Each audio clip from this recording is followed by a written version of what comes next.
63% is majority. 63%. Did Trump win by 63%? No, he won by a fraction of that. So, do you think McDonald's will keep their prices the same? No, inflation is going to cause all prices to go up. If they hire American workers, so we're going to have higher prices for more expensive labor. No, I don't think they're going to hire American workers either. I think that it's better for them to deport all of the illegals because they're not going to have any jobs because everything's going to be automated, including McDonald's. So when McDonald's is fully automated and you have 2 employees that do the work of 10, where the fuck are all these illegal immigrants going to go? Well, they're not going to go anywhere. I think they should go back to where they came from. How about that? So like, this is a false dichotomy. Like, I don't even think about it like that. It's not about like what's best for American workers. It's about why are these people here in the first place when their jobs are just going to get replaced anyway. Really, and that's Rage is also what. Do you see what I'm saying here? Trump is powerful, but he can't prevent McDonald's from raising the cost of your cheeseburgers. Well, it doesn't matter because I get my cheeseburgers from a better place than McDonald's, number one. And number two, he also can't prevent the ongoing automation. And it's the automation that's really going to be a lot bigger than anything else. That's really where it's going to go come from. Do we import beef? I don't know. I don't know about every import of everything. Who produces the automated devices? There's a bit of delay. Who produces the automated devices? It depends, right? And that's why it's important to make manufacturing here in the US, and that's why you set the foundation for that now, because in 20 years, you're going to have fully autonomous places, and you already have a few of them already. And so you start that now. Now, another good point is that you're bringing up is that other places might actually still create the devices. That's a good point, and I think it'll probably still be true. And it's not a binary thing. Slavery was popular at one time. It didn't become immoral. It always was. Labor has to produce the automations. You have poor people working the factories, man. No, poor people will not be working factories. Robots will be working factories. That's just it. The entire why would poor people be working in factories whenever you could just have a machine do the same thing? It doesn't even make any sense. You can't automate a drywaller? Okay. So your argument is that because there's a handful of jobs that are harder to automate, then automation isn't going to be a massive impact on and we weren't talking about drywalling, were we? We were talking about McDonald's, and McDonald's already has an autonomous like locations. Not enough crystal. So yeah, number one is yet, and number two is that's not even what the conversation was about. Here's the problem with your logic: it fucks us now. Yeah, it does. You know, you're right. You're absolutely right. It does. That's true. Let me look at a few more of these.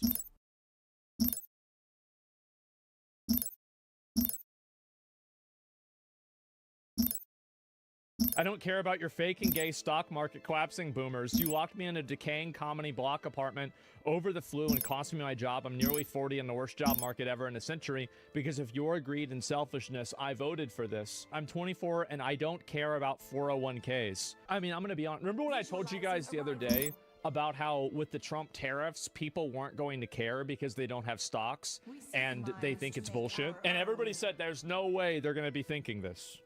There's no way they're going to think this. The unity calls us well, to action. Fuck your 401ks, I want my country back. And so you're having way more people saying this because the big problem is that I think that whenever you have like a global economy and you're competing against, like, let's say people from India that are willing to do the job for like 1/10 the amount of money that you're willing to do it at, or 50% or 80%, even something less extreme, is this good for the country that is providing a platform for this to happen for? And in general, I think the answer to that is no. And what's a 401k? Yeah, exactly, right? And I think this is what's happening to a lot of these people, is that people see society and they see, you know what it's like? I don't really like using a lot of like movie comparisons because it's like it's a movie, but like it's like the end of Fight Club, right? Where like everybody, all the banks get destroyed and everything is, all the debt is wiped out, all the credit's wiped out, everything's wiped out. The idea that, and why was that so popular among young men? Even then it was. The reason why is that I think that there is a prevailing idea that young men have that they are born into a rigged system that's actively working against them. And when they see things like, you know, scholarship opportunities for people who have an identity that's different than theirs, like being women or something like that, they kind of are. Well, that's not the point, right? The point is, see, like, it doesn't matter what people, it doesn't matter what's true. It matters what people think is true. And so this is what people think is true. And so, yeah, globalists hate us. Exactly. And so this is the reason why you see so much support for the Trump tariffs. It's because people look at, you know, for example, like if you look at the stock market, let me just pull it up. It's the first graph I can find, right? And so anyway, if you zoom in, let me go back. We'll do like right here. So this is in the last year. So a lot of the gains that happened in the stock market, especially after like in 2020 here, a lot of these gains were amounts of money that were gained inside of the top 1% of the population. And I think what you're going to see here, and this is what the tariffs are showing you, is that we are going to have a convergence of people who are, you know, basically extremely nationalistic, and they want the country to act in their best interest and not in the best interest of like some global, you know, international company. And you're going to see that happen, and you're going to see a convergence of that with like extreme left, like economic policy. And we're already seeing this happening. And so this is the reason why they don't care about the stock market. It's because the stock market represents a bunch of rich people that control everything, who these people look at as the ones who've ruined their lives. So why the fuck would a young guy who doesn't have any stocks, and they feel like they, you know, this is like, if you're a young man, it's hard for you to get a job. There are, you know, systematic ways that you're disenfranchised or denied opportunities. And on like the culture, you know, it seems like it's okay to make fun of young men and other things that are similar to that. No stocks, fuck them. Exactly. They want revenge. Yes, exactly. Rust Belt revenge. That's exactly it.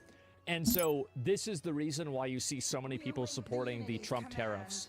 And this is the part that a lot of people won't say out loud. They want it to go down. They think, fuck these companies, these international companies that are getting rich off of these, you know, like fucking sweatshop laborers. And, you know, they've put Americans out of a job. They want it to go down. Yeah, buy the dip. No, I'm being serious, right? How does this benefit them, though? Because it hurts somebody that they don't like, and that's good enough. See, this is the part that you don't understand, is that when people feel desperate, they'll set somebody else on fire. If people like this feel cold, they're willing to set somebody else on fire to warm themselves up. That's the way it works. And so that's how it happens. It's 40% right. No, and I'm telling you guys, this is what's going to happen. And you're seeing it now. And tariffs happen like this caused the Great Depression. You're right, though. Yeah, but I don't think that these people are already in the Great Depression in their mind. They're already in the Great Depression. They've been in the Great Depression. These are people that have like crushing student aid debt. They have, you know, no real sense of like upward mobility in the society or anything like that. And so they're like, okay, you want to have a Great Recession or whatever? That's fine. And I think that really it is a nuclear option. It is an extreme nuclear option. But I think that a lot of young men are more than willing to take it. And that's why if you look at all of these posts and people, almost every single person who's posting positively about the tariffs is a young man. Have you noticed that? Because I've been reading about this a lot. I've been reading about it, trying to figure out, like, what the fuck is going on here. No careers, only entry-level crap. Exactly. And so, yeah, they're Trump cultists. No, it's beyond that. It's beyond that. Basically, these types of things happening, and I'll read this again. This is the way that people think. I'm 24. I don't care about 401ks. I am still paying off my $10,000 car that I had to buy at 12% interest rate because Biden hiked the rates for first-time buyer rates. I have a $250 a month insurance payment because you let 100 million illegal immigrants drive without licenses. My rent is nearly $2K a month because you made it illegal to build and imported millions of foreigners to replace me. So a lot of young guys, they see an old movie, right? And it's like a guy that has just like your traditional everyday job, and he has a wife and kids and a house. And they think about, why can't I have that? And they assume that it's because of these people that have a lot of the wealth. And the fact is that they're right. To a big extent, they're right. a lot of the reasons why these people don't have any fucking money is because all of the money and wealth is consolidated in the top 1% of the society. That they're right. And so the problem is that how far are these people willing to go in order to get what they believe to be their dignity back? Right? It's everybody else's fault? Yeah, it is. And that's the way that they're going to look at it. And that's the point that I'm making. Why are you making it sound like tariffs are such an insane idea? I don't care about what you think about them at all. It doesn't matter. Nobody cares. That's not the point. The point is, why do people support them? Why are people against them? And so it's the same reason why all of the people that were talking so great about Luigi killing a person that, you know, worked at one of these big companies are now crying about the big companies losing market value. It's because they don't care about the person, but they've got stock in the company. That's the reason why. And this is what I've said before about how every single time people have values that are completely self-referential. There's no principle in this. There's nothing in this at all. It's a hilarious parallel. No, but am I wrong? Yeah, am I fucking wrong? No, I don't think so. And so anyway, this doesn't only affect big companies. No, you're right, it doesn't. But it does affect big companies. That's it.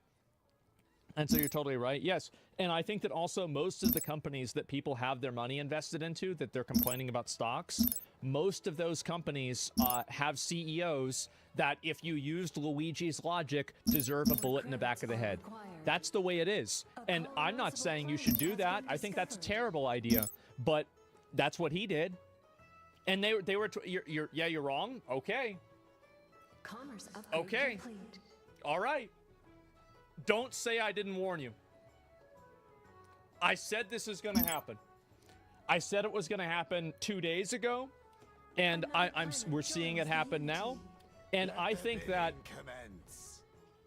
there's nothing that's more dangerous than people that have nothing left to lose. And I think that's the reason why so many people are okay with the massive discord and panic that the Trump tariffs create, because they want that. They want that to happen because it's like a visceral revenge that they have against a elite economic ruling class that they feel like has disenfranchised them for their whole life. So they don't have any stocks. They don't care about any of this stuff. They want all this stuff to burn down. It's like, again, it's the end of Fight Club. And you can say that's bad. You're not thinking too much into the future. And I think, yeah, it is short-sighted in a lot of ways. Absolutely. But it doesn't matter what you think. It matters what they think, because they're the ones that are acting on it, not you. So that's it. I'll read a few more of these comments, and you know, we'll talk about the tariffs more. But I spent like probably 2 hours reading posts about this yesterday, and like trying to understand, like, what are people thinking? Like, why is this happening? Why is there such a big disconnect? And that's what I think is going on here. It's long side, exactly. Actually, well, for them, it's not. I understand that you can have like a long-term perspective, and I think that moving manufacturing to the U.S. is a good idea, especially as we transition to automation, because if we don't have, you know, local national manufacturing, the U.S. will cease to be a producer in almost anything other than like intellectual property. So I think that it's definitely a good decision in some cases to have manufacturing move back over, but this isn't really what people are saying nowadays, right? It's not. They aren't thinking. It's not deep. Well, they are thinking. They're thinking that this is one thing that you need to keep in mind. And this is, remember what I said before about how, like, I can understand why a person joins ISIS, or why a person joins like Hezbollah or, you know, Hamas. And like, people got mad at me. They were like, oh, well, how could you possibly do that? How could you possibly commiserate with a terrorist? This is the same thing. It's the same thing. It's just a different flavor, and it's not as extreme. Why are you putting their extreme views on a pedestal? Because a lot of people have them. That's the reason why. Yeah, I don't care about tariffs because I pulled my investments and put them in an interest-bearing account. It was obvious this was coming.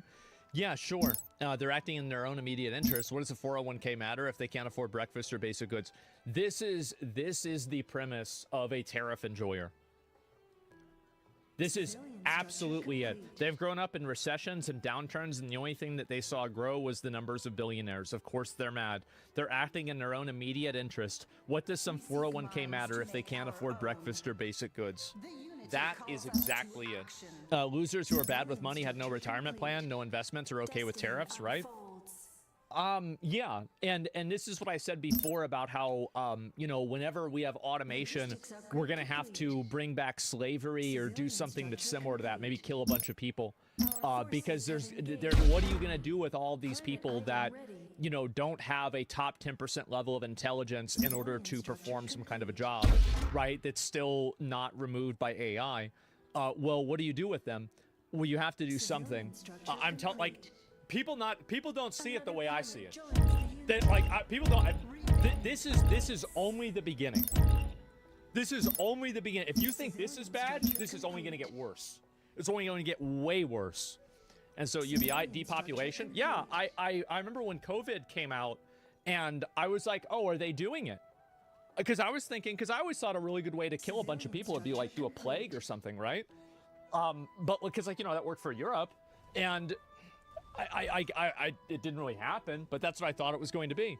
Yeah, the COVID. Yeah, well, I mean, you know, yeah, China got early access. And anyway, let's see here. Yeah, what a crazy season release. Yeah, crazy, right? We'll get the Pareto principle. This outcome is mathematical certainty in any economy. Of course it is. And it's a mathematical certainty in all realities. So yeah. And let's see here. This is, I want to let you know that following since January, acceptable compelled speech, premise of debate, banned for debating. If you want to argue about one of my moderators, listen, my mods are gods, okay? I'm not going to hear any negative complaining about them. If there's an issue, you can bring it to me privately, but you're not going to come into my chat and do some can I speak to the manager bullshit, okay? Like, we're not going to hear it. I don't want to deal with it. If you have an issue, you need to contact me privately and not complain about it in Twitch chat. Okay, that's it. Like, these are my mods. A lot, like, they work for free, basically. I mean, I think I bought a few of them, a couple of things, right? But otherwise, they pretty much do this for fucking free. So you've got to find me a really good reason for me to tell them what they need to do, right? And so anyway, the guy's trying to call me out. The person got banned for supporting a white ethno-state. Well, whatever they got banned for, it's their prerogative for how they want to manage the Discord or whatever other communities. And if you have an issue with it, you can message me privately. But coming into the stream and doing a can I speak to the manager thing, that's not for me, man. I'm not about it. I don't want to hear it. And so, yeah, there you go. Voluntary slaves. Well, no, not exactly. But, you know, anyway, we'll move on and look at this. But that's basically the way that I feel about it. And I've noticed this a lot. And a lot of people don't know how extreme this is going to get. What are my view on the tariffs? I don't know. A colonizable planet has been discovered. I don't think anybody really knows. I think that it's massively destabilizing. I know people, I've had friends of mine contact me and they've said like, yeah, bro, like our company is like way worse. Like we have this massive issue. We're thinking about doing layoffs, right? So like I've had people tell me like that they're really bad. Yeah, for sure. Absolutely. Do you think he'll revert it? I think that he'll leverage the tariffs in order to get certain negotiation concessions from different countries. That's what I think will happen. Will the tariffs be, will the tariffs in their current form exist in the long term? I do not think the answer to that is yes. I don't think that in, 6 months from now, we're going to be looking at the exact same tariffs. Now, I could be wrong, but I don't think so. They're already negotiating? Yeah, of course they are. Because it would be bad for them too. It's bad for us and it's bad for them. And this is like, again, Trump negotiates, and this is the way that a lot of people that are very good negotiators, they walk the razor's edge of being a great negotiator by being extremely fucking, what's the word? Just like not callous, but just not even giving a fuck, right? They aggressive, unpredictable. Yes, exactly. Harsh, abrasive. Well, yeah, it's completely unpredictable. And there's no degree of self-preservation with them. And if you're negotiating with a person that has no perception of self-preservation, it's very, very scary to negotiate with a person like that because you never know what they're going to do. They'll set themselves on fire if they mean it'll burn you. And so, oh fuck, right? Like, how do you deal with that? So that's the reason why Trump is, I think, strong at negotiating, is because he's willing to set a bunch of people on fire. Straight up. Like, that's the reason. And like, if you negotiate with a person like that, that's really fucking hard to do, right? Because it's basically like, yeah, it'll hurt us, but it'll also hurt you. How much do you want to get hurt? And that's it. And it's again, you could say it's like a mafia tactic or whatever, but it does work with a lot of people.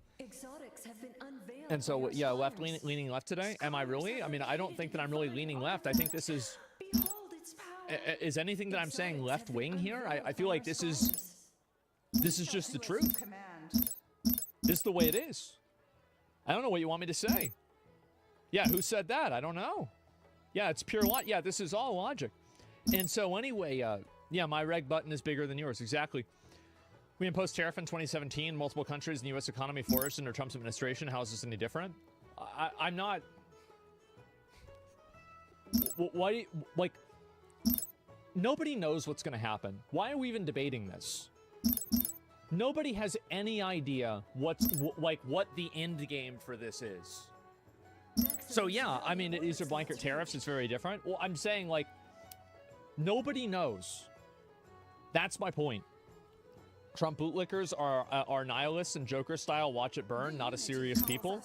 Well, and this is a really good point that you're bringing up here, is that tariff bootlickers are nihilists and Joker style, to watch it all burn, not serious people.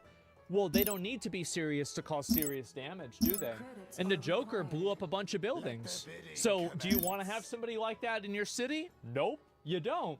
And so that's the way it is. But no, and he's right. Like, that's absolutely it. But here's the thing, is that when you feel like you've grown up in a circus, you turn into the Joker. What a surprise. And this is the reason why, again, a lot of the people that are supporting these tariffs are young people, especially young men. The stock market's crashing? Yeah, and they don't give a fuck about that. It's fake money anyway. That's the reason. Okay, bozo. No. See, you might not understand. This is what I was saying before. Again, do you see how all this fits together about how, like, they need to, like, bring back some form of, like, neo-feudalism or, you know, like, have a depopulation effort or something?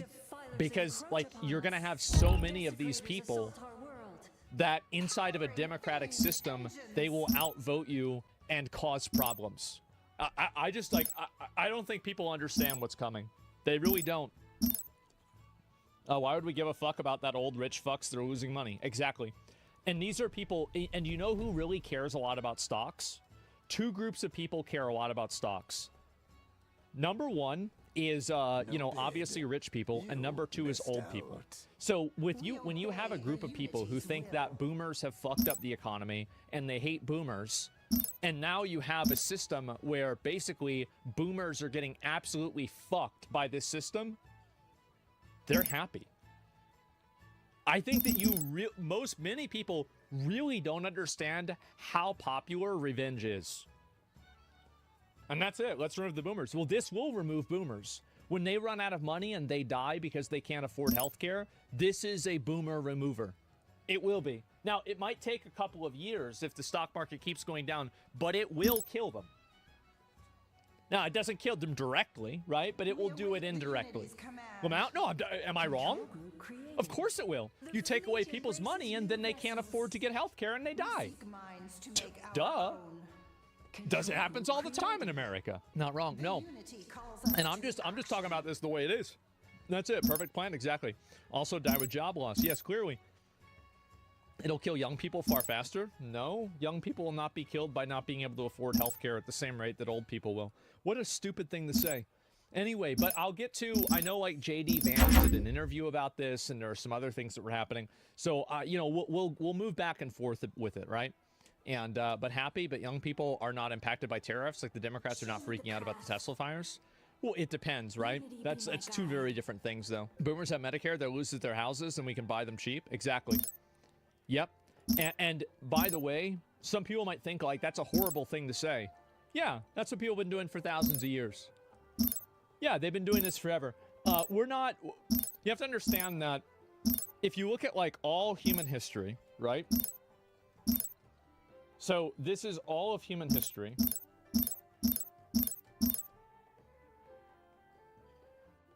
Give me 1 second.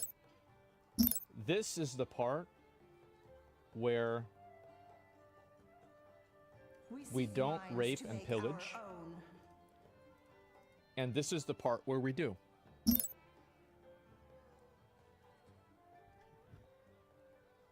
So, when you understand this graph,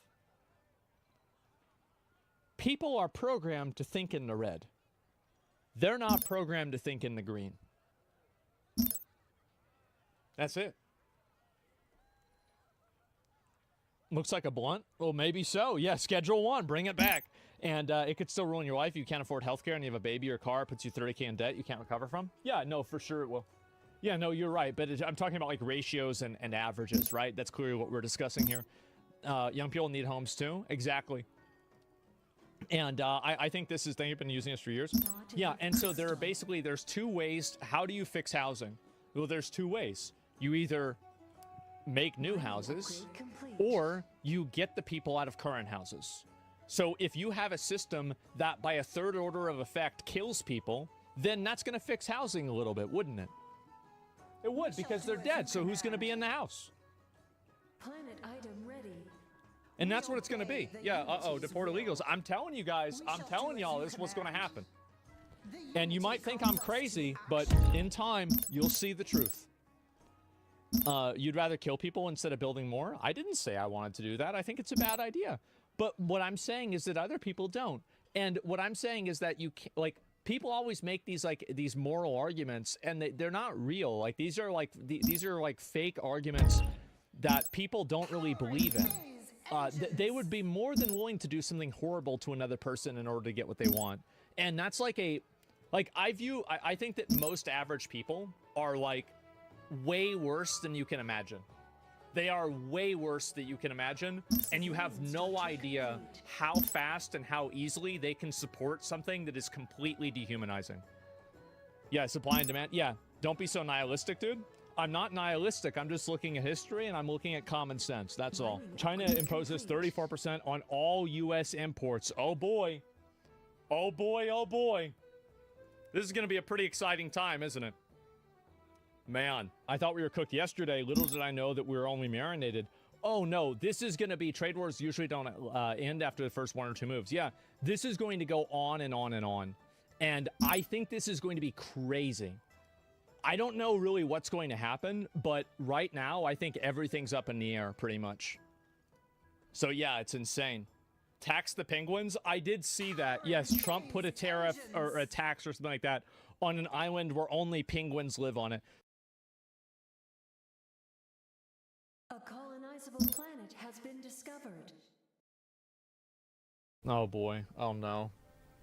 Is this what I think it is? How far does China have to go? How much more repression? How big a trade deficit and loss of jobs for the American worker?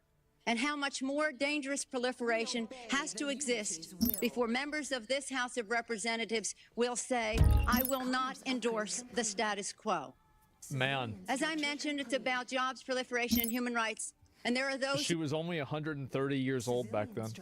who say we shouldn't link human rights and trade and proliferation and trade. I disagree.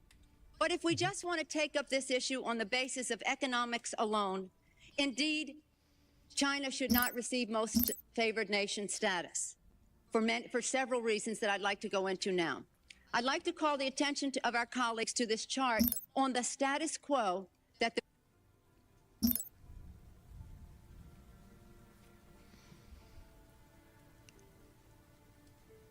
Man, that's crazy. Another chart. This chart reminds me of another chart I've seen recently. So this is a while ago. The business community is asking each and every one of you each and every one of us to endorse today. Right now, we have a $34 billion trade deficit with China. That's a lot. The 1995 figure. It will be over $40 billion for 1996. Let's see what it's at right now. Your arguments are compelling. I shall stand with you. How many money? So now, so it was then, it's, what's the number here? It says 34 billion. And it says that now it's 295 billion. Okay, so it went up. Yeah, it went up. Since the Tiananmen Square massacre, this figure has increased 1,000%, from $3.5 billion then to about $34 billion now. In terms of tariffs, I think it's interesting to note that the average U.S. MFN tariff on Chinese goods coming into the United States is 2%, whereas the average Chinese MFN tariff on U.S. goods going into China is 35%. That's crazy. Is that reciprocal? On exports, China only allows certain industries into China, of U.S. Industries into China, and therefore only 2% of U.S. exports are allowed into China. Where have I heard this before? On the other hand, the U.S. allows China to flood Cotton 480p. our markets with a third of their exports, and that'll probably go over 40%. And it's limitless because we have not placed any restrictions. In terms of jobs, this is the biggest and cruelest hoax of all. Not only do we not have market access, not only do they have prohibitive tariffs, not only are our exports not let in very specifically. She's getting mad. But China benefits with at least 10 million jobs from U.S.-China trade. Wow. The president in his statement requesting this special waiver said that China trade supports 170,000 jobs in the United States. 170,000 jobs, whereas what a ratio. Our imports from China support 10 million jobs at least. Fact is that U.S.-China trade is a job loser. And one of the reasons that it is because well, first let me just make another point, and that is that our colleagues on the other side of this issue will say the trade with China, exports to China have increased 3 times in the last 10 years. They have. But they fail to mention that imports from China have increased 11 times, thereby leading to this huge trade deficit. The other issue, in addition, if intellectual property is a $2 billion, $3 billion loss, technology transfer is in the hundreds of billions of dollars. This is so fucking funny for me to watch. Yeah. This is really funny. This isn't AI, and now she's against it? A lot of people are. If you want to sell to China, your products into China, the Chinese insist that you open a factory there. They misappropriate your technology, open factories of their own, and then say to you, now we want to see your plan for export. That's as simply as I can say it briefly. But the fact is, this isn't about products made in America. The Chinese want American products that are made in China. And the most serious of these transfers of technology are in the airline industry, where Boeing tail sections. Bro, doesn't Trump bring this shit up too? Even about the airplanes? Because it's like the military aircraft and shit? Oh my god. Civilian structure complete. This is so fucking funny. The Boeing 737s were mostly made in Wichita, Kansas. Now they are made in Shen province, where workers make $50 a month. And the transfer of the technology and the transfer of the jobs has taken place. General Motors, Ford, they're all fighting to get in to build factories there so they can make parts there. They want MFN so they can get those parts. How did this happen?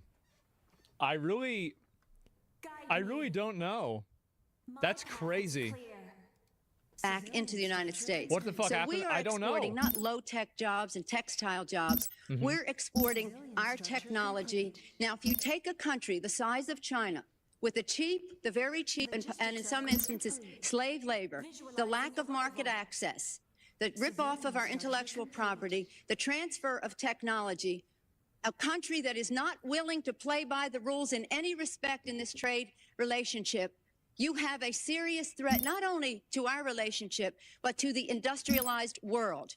And if there's one message that I want our colleagues to understand today and our constituents, is that on this day, your member of Congress could have drawn the line to say to the President of the United States, do something about this U.S.-China trade relationship that is a job loser for the United States. Yeah. And this brings us to the point that others have said, well, we can't isolate China. Do you think for 1 minute that with 10 million jobs at least, and $35 billion and be over $40 billion this year Credits are required. in a trade surplus. Have been Where'd she go unveiled on wrong? our scryers. Exotics have been I don't know unveiled how by this our shift scryers. happened either. Scryer visions have revealed an I think it unexpected happened bonus. after. So this is what I think happened. I think after Occupy Wall Street, there was an intentional injection of identity politics into the Democratic Party, and it shifted the values of the Democratic Party away from workers' rights and working in the best interest of, average Americans. And it shifted it from that into working in the best interest of different identity groups. And I think that I believe also that this was intentional, and I think it was a conspiracy. I think that a lot of the elites got scared of Occupy Wall Street, and after that, they started pushing a lot more identity politics to keep people distracted with them, so they don't look at the actual people that are taking all the money, which are the people that are on Wall Street, that have all the stocks, that are in the 1%. Logistics are So I think that's what's happened. 9/11 also added on top of that. Yeah. And so, confused the issues. Yes, they did confuse the issues a lot. And I think the Democratic Party got hijacked by the, like special interests and things like that after Occupy Wall Street. And I think that was the real turning point. All those billions of dollars in surplus that the Chinese are going to That was walk the shift. away. Where are they going to take 35 to 40% of their exports? Who's going to buy them? This is what sustains the regime. The funding and the jobs. They can't have those people out of work. They have to be at work exporting to the United States. I think she brings up some great points. She does. Yep, true. Further, what they have said is that we need to not worry about manufacturing in America. All right, you twisted me up. Still, forces have engaged the enemy. how many years has this guy been 80? All right, you twisted This guy's me been up. 80 for fucking 50 All right, years. You twisted me Because what we should establish is a policy of unfettered free trade. We don't need tariffs. What we need is to allow corporate America the freedom to throw American workers out on the street.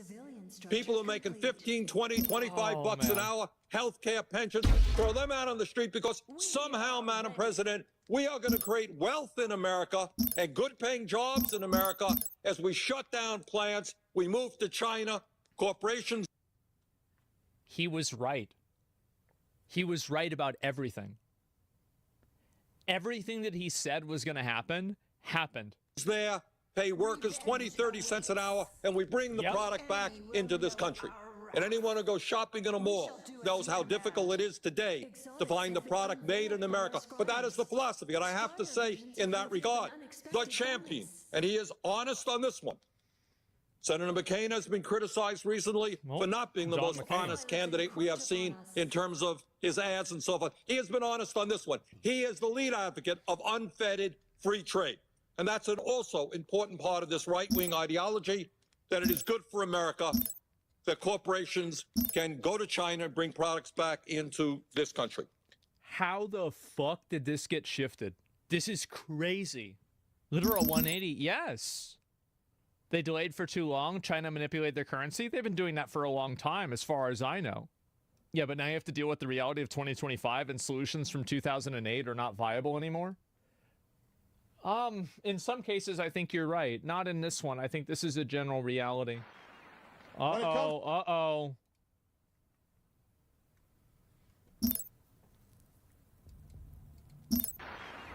When it comes to the international system of commerce and trade, We await the unity's command. it's legitimate for poor countries to continue to seek access to wealthier markets. And by the way, wealthier markets, that's not the big problem that you're having. We shall do as The- you the- command. A small African country is sending you tea and flowers. That's not your biggest economic challenge.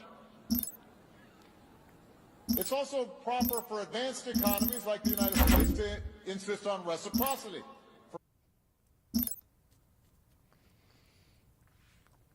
Man.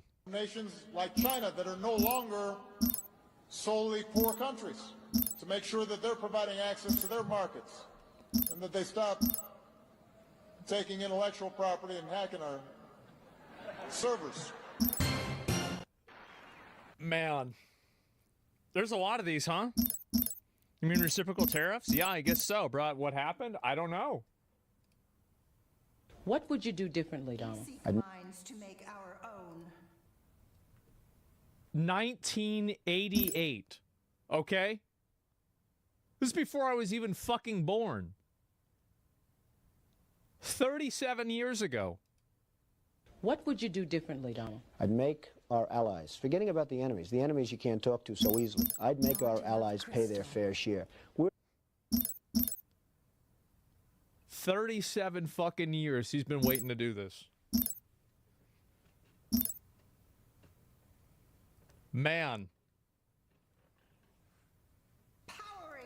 We're a debtor nation. Something's going to happen over the next number of years with this country, because you can't keep going on losing $200 billion, and yet we let Japan come in and dump everything right into our markets. That's right. See, look at all the Nintendo Switches that they have here. What the hell are they thinking they can do? Planet item ready. It's not free trade. If you ever go to Japan right now and try to sell something, forget about it, Oprah. Just forget about it. It's almost impossible. They don't have laws against it. They just make it impossible. They come over here. See, this is another thing, is that there's a lot of like systematic things that make selling products in other markets and economies harder to do.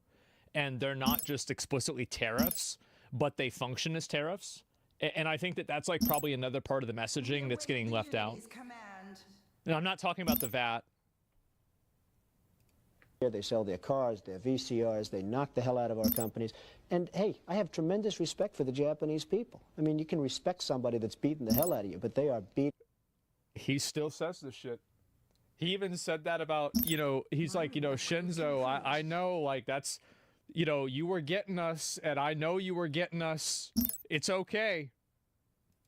Beating the hell out of this country. Yeah. Kuwait, they live like kings. The poorest person in Kuwait, they live like kings.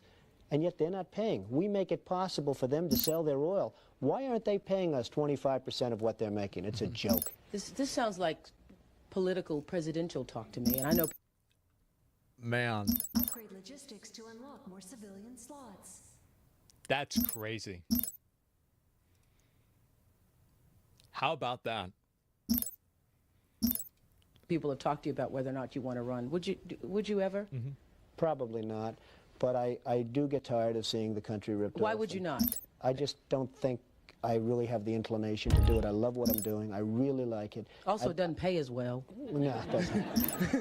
But, you know, I just probably wouldn't do it, Oprah. I probably wouldn't, but I do get tired of seeing what's happening with this country. And if it got so bad, I would never want to rule it out totally, because I really... Man. Then Obama humiliated him at the dinner and history was made? That's right. Yep.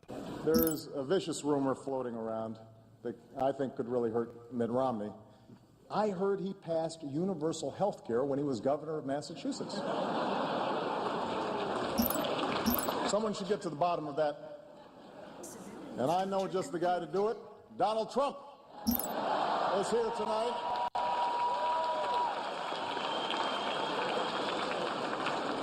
Now, I know that he's taken some flack lately, but no one is happier, no one is prouder to put this birth certificate matter to rest than the Donald.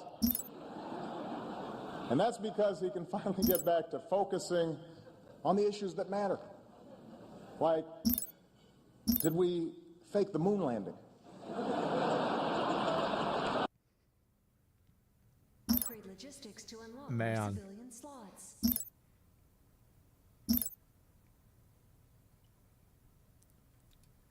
What really happened in Roswell? And what's crazy is that he actually did go and declassify the documents for JFK. The funniest thing is everybody's laughing about this, but he did it. Yeah. There are Biggie and Tupac. That, you know what? Actually, oh, that's a really... Whatever happened with Tupac? Yeah, what's the FBI files on Tupac? Because nobody knows what the fuck happened there. I feel like this is a big deal. People say it was Diddy. They say it was Suge Knight. You know, I don't know. But we got to look into this.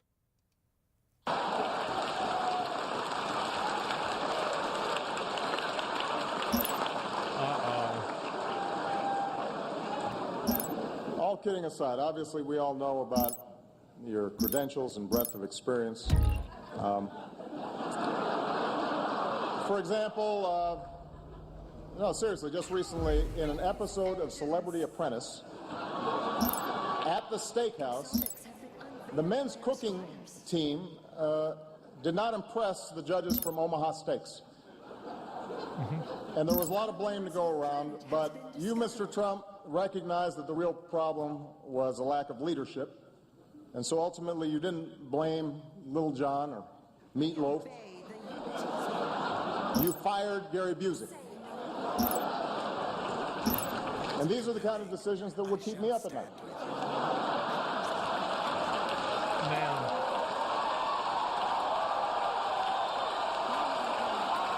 Man. Civilian structure complete.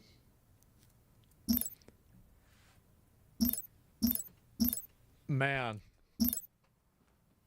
If only they knew. That was 14 years ago? Yep. Thanks, Obama. I know. This was in 2011. That's fucking hilarious. Oh my God. And watch Obama saying Trump is never going to be president. I've seen that too. Why does Obama, the president, watching reality TV instead of fixing a country? Well, I mean, come on. Everybody needs a chance to relax. I mean, what the fuck? He can't watch TV at all? I mean, you can have it on in the background while you're signing something. It's not like he's going to forget how to sign his name. Chill the fuck out, man. Yeah, watch it live. Watch the Oprah interview. I mean, I've seen a lot of the other ones, right? Read the comments. The comments are turned off. Structure complete. I wonder why. Exotics have been unveiled. Yep, there we go. And what is this here? Watching else in the background working right now? Yes, exactly. And it's just crazy how this has all happened. It really is. It's funny for me to see this too. But yeah, it seems like also we just saw this one before. And is this... Oh, this is him riding around. This is him golfing right now. Okay, I got it. And I had a breakthrough call with a leader of Communist Party. Wait, Vietnam's communist? I didn't even know that. Who told me Vietnam wants to cut their tariffs down to 0 if they make an agreement to the U.S. I thanked them on behalf of our country, and I said I look forward to meeting in the near future. Damn. Damn, okay. Yeah, he's on break, bro. He's golfing the stock market. Yeah. Japan come in and dump everything right into our markets and everything. It's not free trade. If you ever go to Japan right now and try to sell something, forget about it, Oprah. He's just been doing this for a long time, which is fucking crazy. And let's see if there's anything else. Oh, this is... Yesterday, President Trump declared that it was, in fact, Liberation Day. His giant tariff policy that he just dropped on the market unilaterally, probably unconstitutionally. Trump's reciprocal tariffs impose hundreds of billions of dollars in new taxes on Americans, be the largest tax increase since the Revenue Act of 1968. One of the biggest tax increases on American consumers in the history of America. And it's going to cost American consumers. It will cost American producers who use inputs from other countries. The Dow...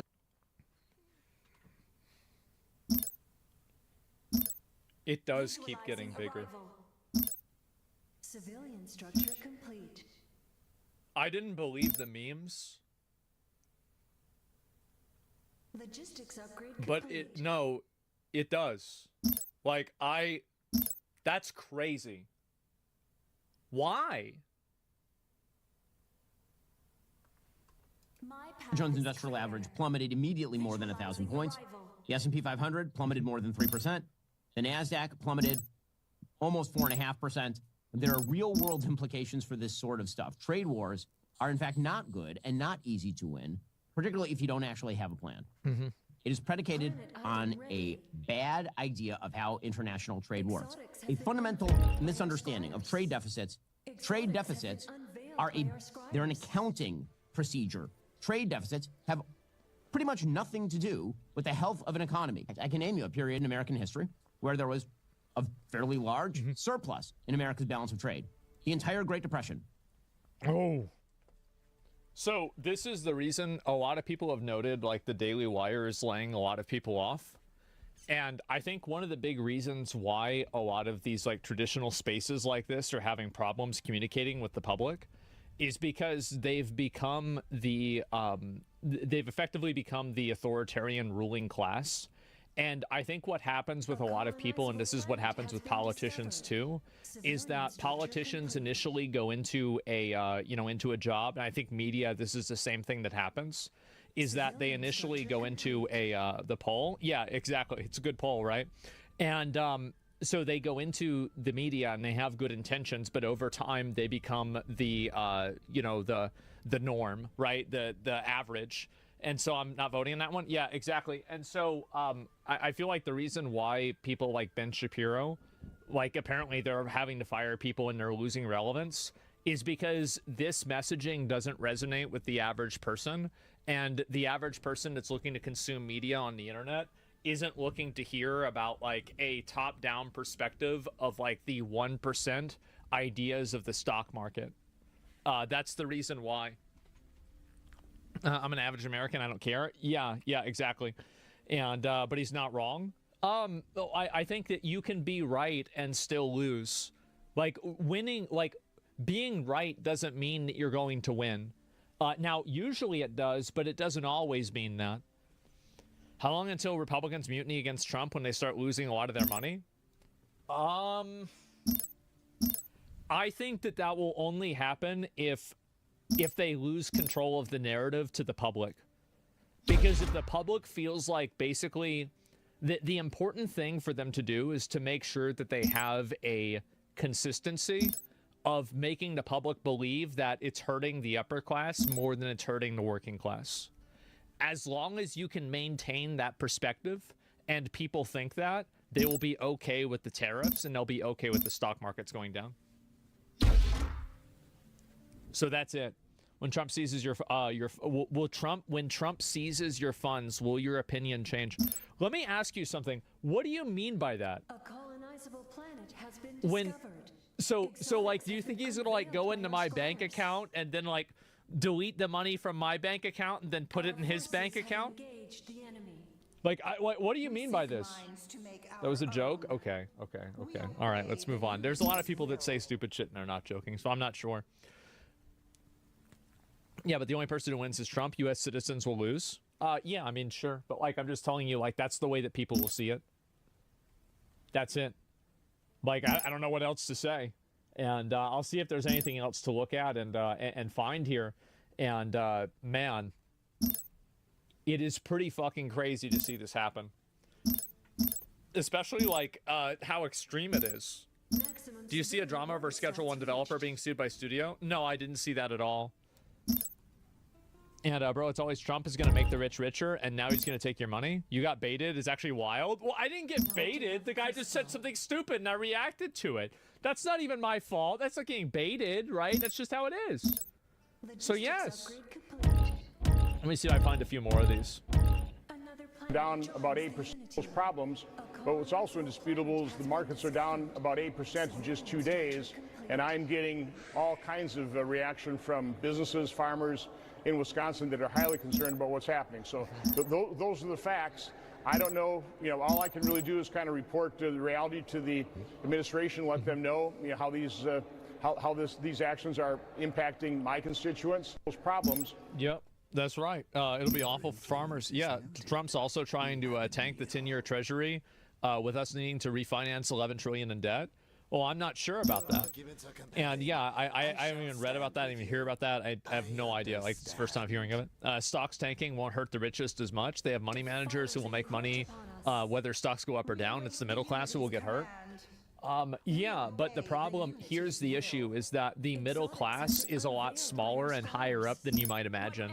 So, like, that's really the difference, is that you have a lot of working class people that have felt disenfranchised, and these tariffs will create that effect.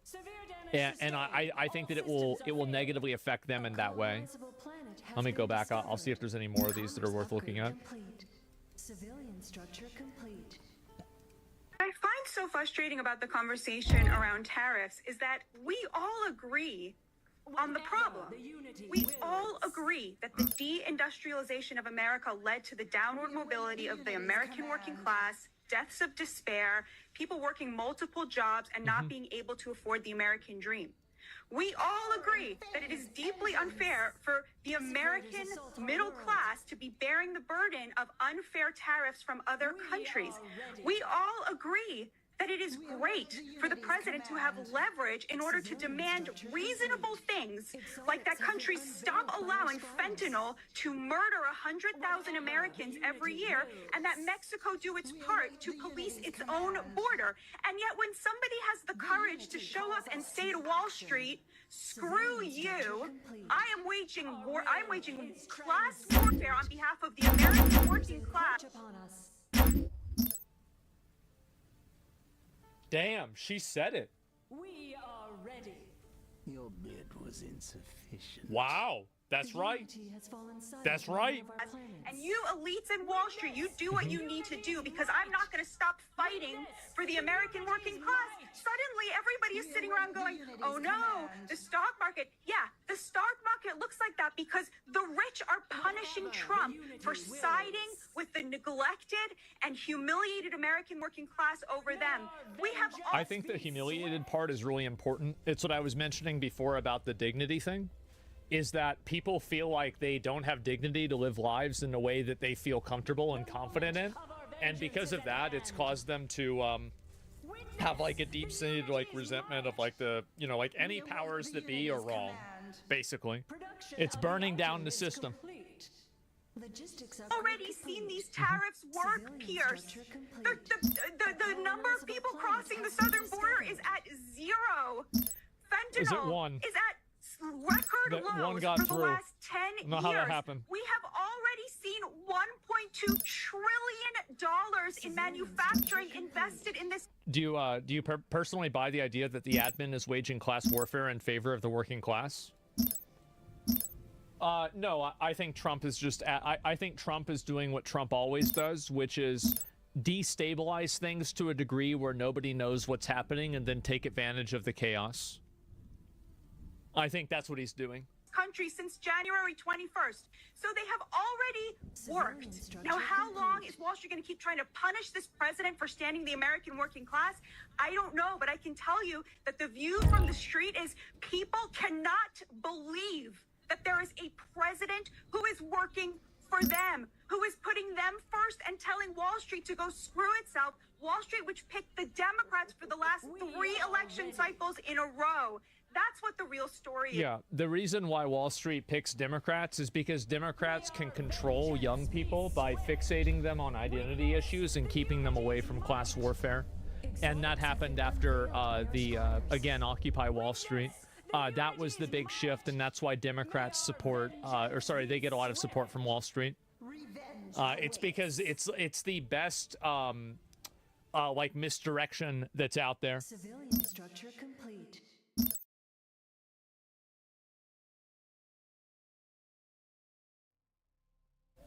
We are ready. 2.5 million views. That's a lot of views. A lot of people saw this one. Breaking news, Vice President J.D. Vance just saying the Trump administration is, quote, feeling good about Trump's tariffs. We're feeling good. Look, I frankly thought in some ways it could be worse in the markets because this is a big transition. You saw the president said earlier today, it's like a patient who was very sick. We did the operation, and now it's time to make the patient better. And that's exactly what we're doing. Yeah. All right, this says Jim Cramer from CNBC's Mad Money, who has never been a free trader, right? So he's not just out here to go against them. He's saying the White House doesn't seem to understand what it's trying to do and that the reciprocal tariffs are not reciprocal. And could do tremendous damage. So out front now, Jim Cramer of CNBC's Mad Money and Squawk on the Street, all on CNBC. that incredible network that I will love to the day I die. Just so great to be here with you, Erin. So, and I'm so thrilled that we're able to talk. Okay, so what the heck is going on? Well, I'm let down because yes, I'm not a free trader. I'm a fair trader. Always have been from the days when you worked with me at CNBC. Yep. And what I was hoping was that a coordinated thing where if you are charging us 20%, we charge you 20. Instead of a car where we're only making you pay 2.5 and you're not letting us in, we try to get things better. But instead, so on a specific thing, you go, if they're 10 on a car, you go 10 on a car. But I went deep on the numbers today, and the numbers did not make any sense. And I was actually. I was doing like bananas in Vietnam. You did Cramerica. Well, I just said, it's one of these things where if I'm. The reason why it doesn't make any sense, there are two reasons, and I think both of them are equally plausible. The first reason is that Trump intentionally makes it not make sense in order to destabilize things and stress people out because it gives them more control. And the second reason could also be because he's stupid. We are ready. Yeah, I don't know which one it is. Yeah. I'm doing 100 billion, and you're letting me do 10 billion, and I'm letting you do 100 billion. There was a way to be able to make it work, but the numbers that they did, and they had this ridiculous. I mean, that was the chart that they had with the mathematical equation. I mean, are you kidding me? How about just like it looked like an Einstein. I know. How about the fact that it was just wrong? Yeah. And what bothered me, Aaron, was that they really did over and over again. The president said, "Listen, it's going to be reciprocal. So you do it, we do it, and that was going to be so good." And I really believed in it. And I feel like a sucker tonight because I am not a free trader, and I do not believe in free trade. And I was just as tough, if not tougher, than his people. But they screwed it up, and they really they did it a totally ill-advised way. And I was very let down as someone who really, truly believes that free trade is awful for the American working person. This is what they came up with. Jeez, come on, have some gumption, have some math. I mean, so how in the world do they do that after all of this? I mean, Jerome Powell, they assured us over and over again, Aaron, that they were going to do the thing that would make it so that the tariffs would come down and the countries that were bad actors would change their ways. And then Israel decides to get rid of tariffs. And they tariffed them anyway. Vietnam decides to cut. Yeah, Israel decided to get rid of their tariffs on the U.S., and then Trump decided to just keep tariffing them. I think he said even it's gonna now we're gonna make it even higher. I don't know why he would do that. Yeah, I don't know why, but that's just the way it is. I think that they should be more specific if they want people. These experts think that we'll listen to them after they soiled their reputation after the last decades. These are the same clowns that said FTX was a great company and the company of the future. You're right. That's a great point. Tariff, and they still got the highest tariff. It was such a shame because they missed the opportunity, and now they have to pay the price. And it's funny too because. So this is all about Israel? Like what? None of this stock market, none of this had to happen. Yeah. And I feel bad because a lot of people lose money when this happens. I hope people just be calm, be constructive. But the way that they handled it was so Bush League that I was surprised. And President Trump has people who around him know these things. And can you explain why when you hear Scott Besson, he is a smart guy. He's very smart. He is a smart, thoughtful, respected person. Right. And he came out and defended these. Well, I think when you But people like that, they know. He knows. You know, I tried to think like that because Peter Navarro is someone I've known for 5 decades. Yep. And I was hoping that Peter, who I talk with a lot, really understood because he understood. He taught me these things. And I know he knows what reciprocal tariff really is, and he didn't deliver on that. And that was a shame because there was such a great opportunity to course correct and make it so all these people who've taken advantage of our country repeatedly and wiped out all of the jobs in small towns, wiped out my father's job. This is one of the reasons why I've always felt like this. It's ridiculous how badly we've been taken advantage of. And I thought they were going to do something. And what did they do? They created the damn stock market and gave us nothing. Well, I just want to emphasize. Well, the thing is that you've got to keep in mind that the stock market is not like all of the wealth in the country is primarily consolidated among a handful of people. And so that's really the reason why you're not going to get average people giving a shit about this in a big way. It's because all of this wealth and like the numbers are going up. Oh, the numbers go for who? For fucking who? The prices though? Yeah, exactly. It's also trade deficits, not taking into account not just their tariffs they put on us. Yeah. It doesn't trickle down? No, it doesn't. Revenge awaits. Guys, again, I think it's so important to emphasize where you're coming from. Because there are some who will come out and say, well, you know, free trade. You know, Larry Kudlow, your old friend, right? I know, and we always had this very flashpoint with me and Larry. Right, was about free trade, and they'll make the economic argument for it, and they'll make, right, that you're not actually coming from that. You Not would at have all. been open. You're not ideologically opposed to the concept of what they were trying to do. Not at all. But they didn't do it. They made a bargain with the devil. They decided to get rid of the American working person's good job with a good pension and sacrifice it so we could get cheap goods. And they never thought for a minute, the Republicans or Democrats, what would happen to those towns and those people, and they were left. If you get cheap goods, wouldn't you only need cheap goods if you don't have a lot of money? And if you had a better job, wouldn't you be able to afford the higher quality goods? It wouldn't be necessary to send them over there. So it's like you're creating a problem by making people make less money and then solving it. Like, I don't know. No bid. Behind. And I always felt that was horrendous. Yeah. A president comes along that's going to do something about it, and this is what he does? You know, part of the reason, and you and I are friends for a long, long time, but many people know our relationship for this one moment. Not this moment, but a moment. And decades of just of my. I think that, like, really, in terms of like messaging, I'm actually surprised this clip is so popular because there's not really any sort of like clear explanation as to like why anything is bad and why anything isn't working. It's just kind of like I can't believe he's doing this. Why is he doing this at all? And yeah, it's very hard to understand. Kevin, I just want more clear explanations I've seen yesterday. What is this here? Take on tariffs. Let me see where this is. So fortunate to be friends with you and your family. But there was this moment, and if anyone hasn't seen it, I'm going to play it. I'm going to play it because we're in a moment right now. I don't know if you heard Peter Tuchman describe it on the floor today. That it was a feeling like in COVID, of just feeling a darkness and a fear and on that floor that people hadn't felt. And it was a horrible feeling. It makes you feel sick. And there was another moment, he mentioned COVID, there was one other moment. And that moment was that horrible crash when nobody thought they could even get money out of an ATM. No, it was us. And you said it like it was at that time. I want to play the moment. He has no idea. Kramer. I have talked to the heads of almost every single one of these firms in the last 72 hours, and he has no idea what it's like out there. None! And Bill Poole has no idea what it's like out there. My people have been in this game for 25 years, and they are losing their jobs, and these firms are going to go out of business, and he's nuts. They're nuts. They know nothing.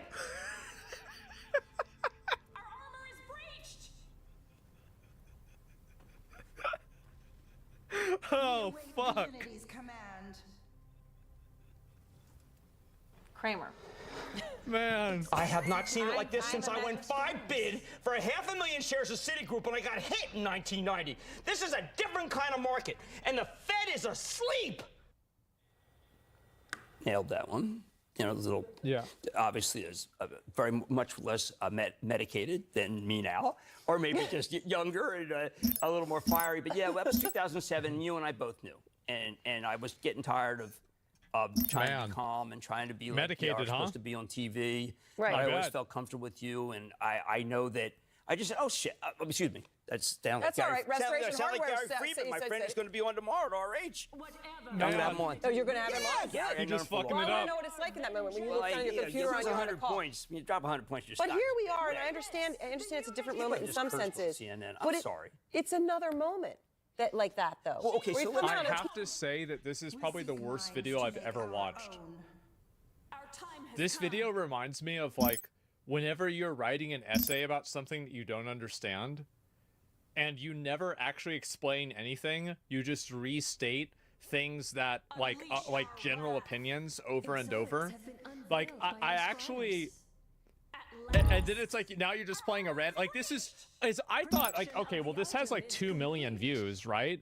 I mean, this is probably going to be good, isn't it? Like there's no way it's just going to be a bunch of bullshit. 2 million people watch this. People should know better, and they don't. Okay, so let's put it in perspective. Then I was worried about my paycheck. I was worried about all the banks failing. I was worried that Bernanke didn't know what he's doing, and he didn't. Tim Geithner was a terrific Treasury Secretary, but he didn't understand. And what I saw happening was just the unraveling of the Republic.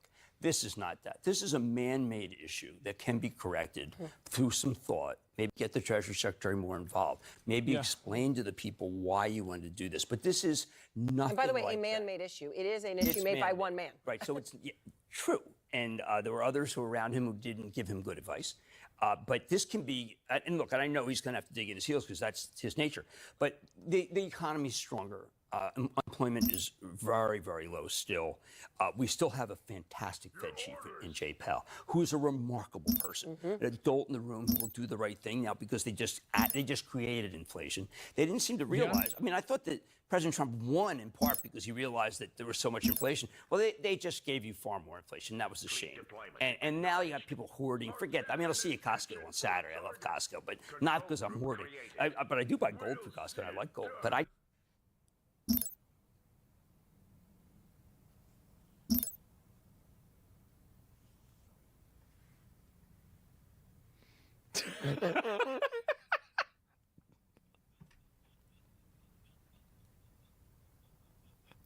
What the fuck is he talking about?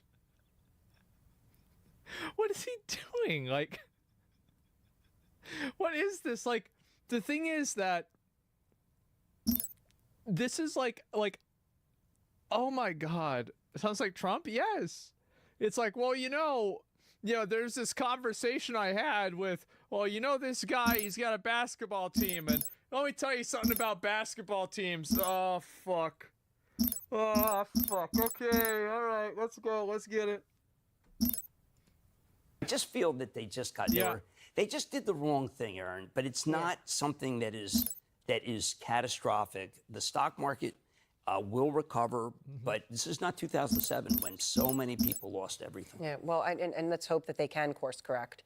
By the way, Jim Cramer buys gold bars at Costco. There you go. Well, so I was dealing with the gold executive the other day who said, you know what? I do it too. I get 3% back on my credit card. I said, but you're the largest gold miner in the world. He goes, a bargain's a bargain.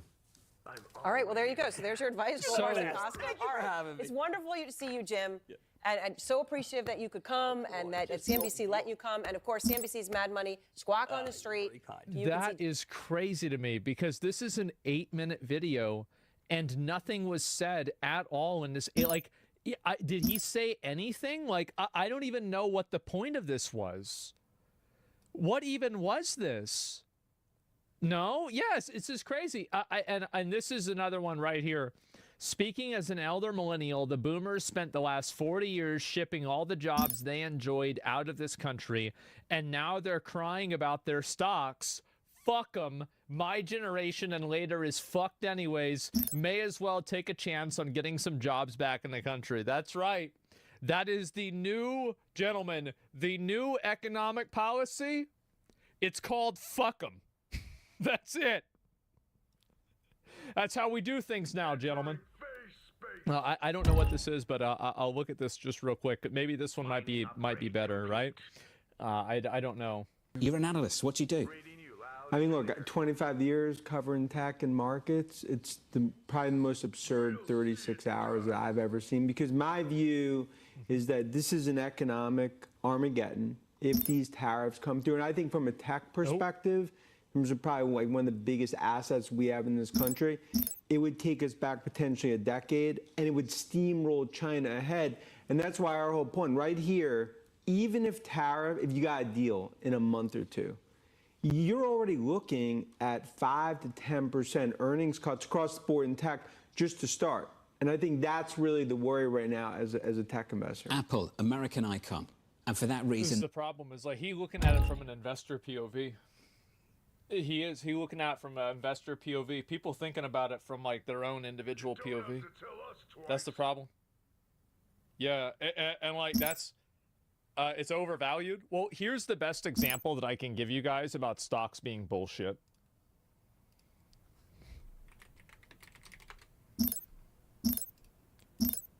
Do you really think that after the election, Tesla increased in stock by 50%? In 2 months? Do you really think that Tesla as a company's value and capacity increased almost by double? No. Everybody, we all know that. Everybody knows that. But the stock went up anyway.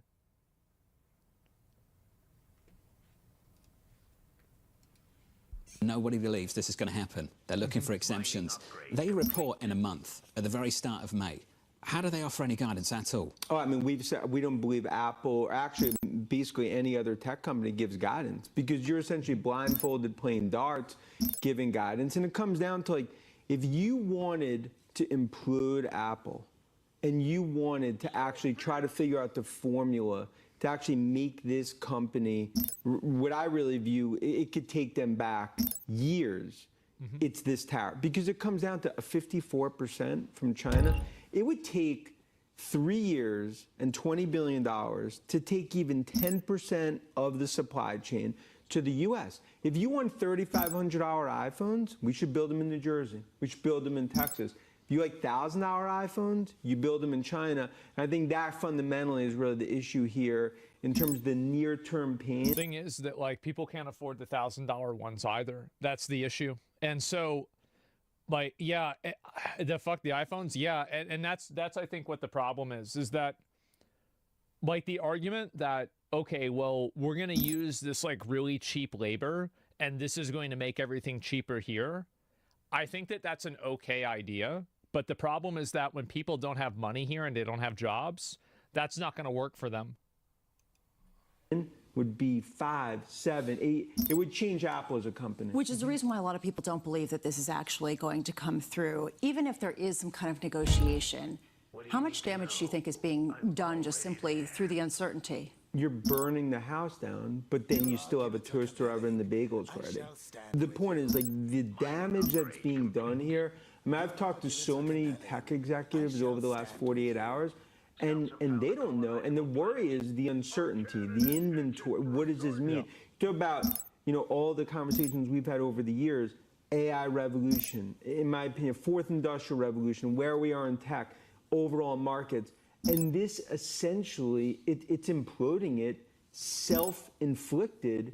And I think that's really the befuddling thing for investors in terms of where we sit here and what the next steps are. Yesterday, the Magnificent Seven lost more than $1 trillion in market valuation. That's the first time that's ever happened in one day for these stocks, down 24% from the December peak. Do you think that there is potentially, as a bull, as a perennial bull in the U.S. tech sector, do you think there's actually more downside ahead simply because this uncertainty isn't going to go away? It's going to keep getting worse. This is only the beginning. Look, this uncertainty in itself, it's already taken numbers down. And then it becomes a self-fulfilling prophecy. Now, in terms of the long term, Mag 7, our view of tech, of course, that continues to be very bullish over the long term. But right now, I mean, we are sitting on the precipice of an economic Armageddon. It doesn't matter what you say in the Beltway, in front of microphones, sit, and the reality is talk to executives, see what's actually happening. And I think that right now is what tech stocks are reflecting. Investors, they're not Republican or Democrat. They're speaking in terms of what stocks are telling you. And this is, We're also not American either. That's the problem. Is that a lot of these investors and these executives are the exact people that got us into problems in the past. And these are the people that, like, they're the ones that have all of this money. They're the ones that have the disproportionate amount of wealth. So, yeah, I bet investors don't like this because it's not the most beneficial thing for them. But an investor doesn't have an obligation to any culture or to any, any country at all, whereas a president does. We don't care about executives. Yes, people don't give a shit about the executives. And also, like, I feel like that's, I think it's actually even more extreme than you might imagine. Mining upgrade complete. Investors keep crying for like here? Yeah.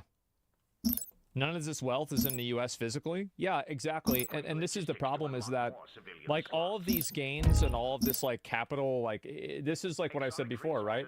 I'll go back to this again. This is from 2019 to 2021, the real average income went up by 13%. This very large growth hides substantial inequality, as bottom 99% of real incomes grew by only 4%. In 3 years, while the top 1% grew by 46%. Hence, the top 1% of families captured 75% of total real income growth per family in 2019 to 2021. Our planet is under siege. Nobody gives a fuck about the top 1%. Colonizable planet. Like this, by the way, this is pulling a Luigi in a way that works. This is way more effective than Luigi ever could have been. We're in the midst of like just a massive, what I believe is an economic Armageddon if this continues. So Dan, Apple, you've got to outperform Tesla. Because like as I said, I mean, I think everybody agreed with Luigi on pretty much everything except for killing the guy, right? That was a little bit contentious. Some people disagreed on that. Sure, but I think that the problems and the things that he identified as issues, a lot of people were like, yeah, true. You've got to outperform. Microsoft, you've got to outperform. You also cover GM. You've got to outperform. When are you going to revise these calls? Look, it comes down to like, if the tariffs stick and they continue for the weeks, months ahead, then we have to change our whole hour. Can you help me understand that just a little bit more? Yeah. So these are the dates. So April 5th, tomorrow, baseline tariffs 10% kick in. April 9th, next week, the additional tariffs kick in. How long do you wait? So let's walk through, and this is what I've been telling investors around the globe the last 48 hours. Okay, 2Q is going to be a disaster, and it's already fast. So that's a write-off. So that's a 2Q is already like blindfolded darts what it's going to be. 3Q. So you basically have to look and be like, okay, the next 3 to 6 months, I wouldn't call them a wash, but basically the street's going to look through, okay, what do numbers look like, run rate, if these tariffs get to some sort of baseline, Q4 2026. So you basically go back to the playbook that we've used in COVID in those early days, March, June, in terms of COVID playbooks, looking out, normalize, assuming that this in some way gets negotiated. But it comes down to, if these tariffs stay, all bets off, because it changes the whole paradigm. Do you expect, though, to see that? I don't think that they will. I think Trump will get rid of them. That kind of upside, the outperformance anytime in the near future? Or are you basically saying that at this point, you're not getting that kind of capitulation? So if you have faith over the next 10 years, fabulous. I think what will happen, actually, this is not true. What will actually happen is that Trump will get some countries to capitulate and roll back things. And that way, because we're not tariffing everybody, the negative effect on our economy will be more minimal. So it will be easier for us to tariff the remaining stragglers and then maintain dominance over them. Right, loss leaders? Yes, basically that's I mean, like, if I was looking at this, no way. Well, I feel like that's what, that's what I would do, right? Wouldn't that be the most effective way to do it? Because like because there's some countries that can't afford to get into a trade war at all. And if the countries that can't afford to get into a trade war at all, like, collectively, it's a lot, right? It's a lot of these countries. Like, we're not getting like a huge amount of our imports from them, but collectively, all of them together, we do get a substantial amount.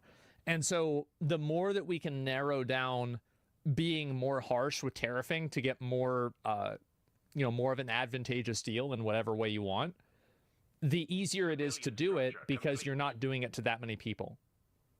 So the more people that we're doing it to, the harder it is to do it. So the best thing to do is to come out as hard as possible. That way you terrify the people that are in a position where they can't really negotiate against you. And that way it gives you more negotiating power later on for the people that can negotiate against you. It's an intimidation strategy? Yeah, it is. Yeah. Do you see, and I think strong-arming them? Yeah. I think he's baiting them to draw up new individual deals. Yeah, exactly. I think 10% tariff countries will negotiate no tariffs mutually. And I think also, like, basically with some of the countries, I think that, yeah, definitely, like if the U.S. stops trading with them, we can probably destroy that country's entire economy. Or at least damage it in a way that's hard for them to recover in 5 or 10 years. And so they have to come to the table. And I think that's the way Trump is looking at it. And this is what I was saying before about, and that's good. I told you guys I think he's a psychopath. Absolutely, he thinks that's good. It's not even a question. Ask yourself, would he do that if it was in his benefit? Absolutely, he would. Yeah, it's an ultimatum. It is, and it's brutal.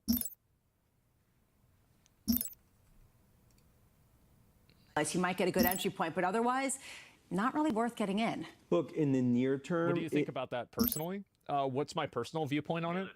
I think that there's a lot of risk with doing that because it creates a lot of like long-term resentment. And so you'd have to do it in a very measured way.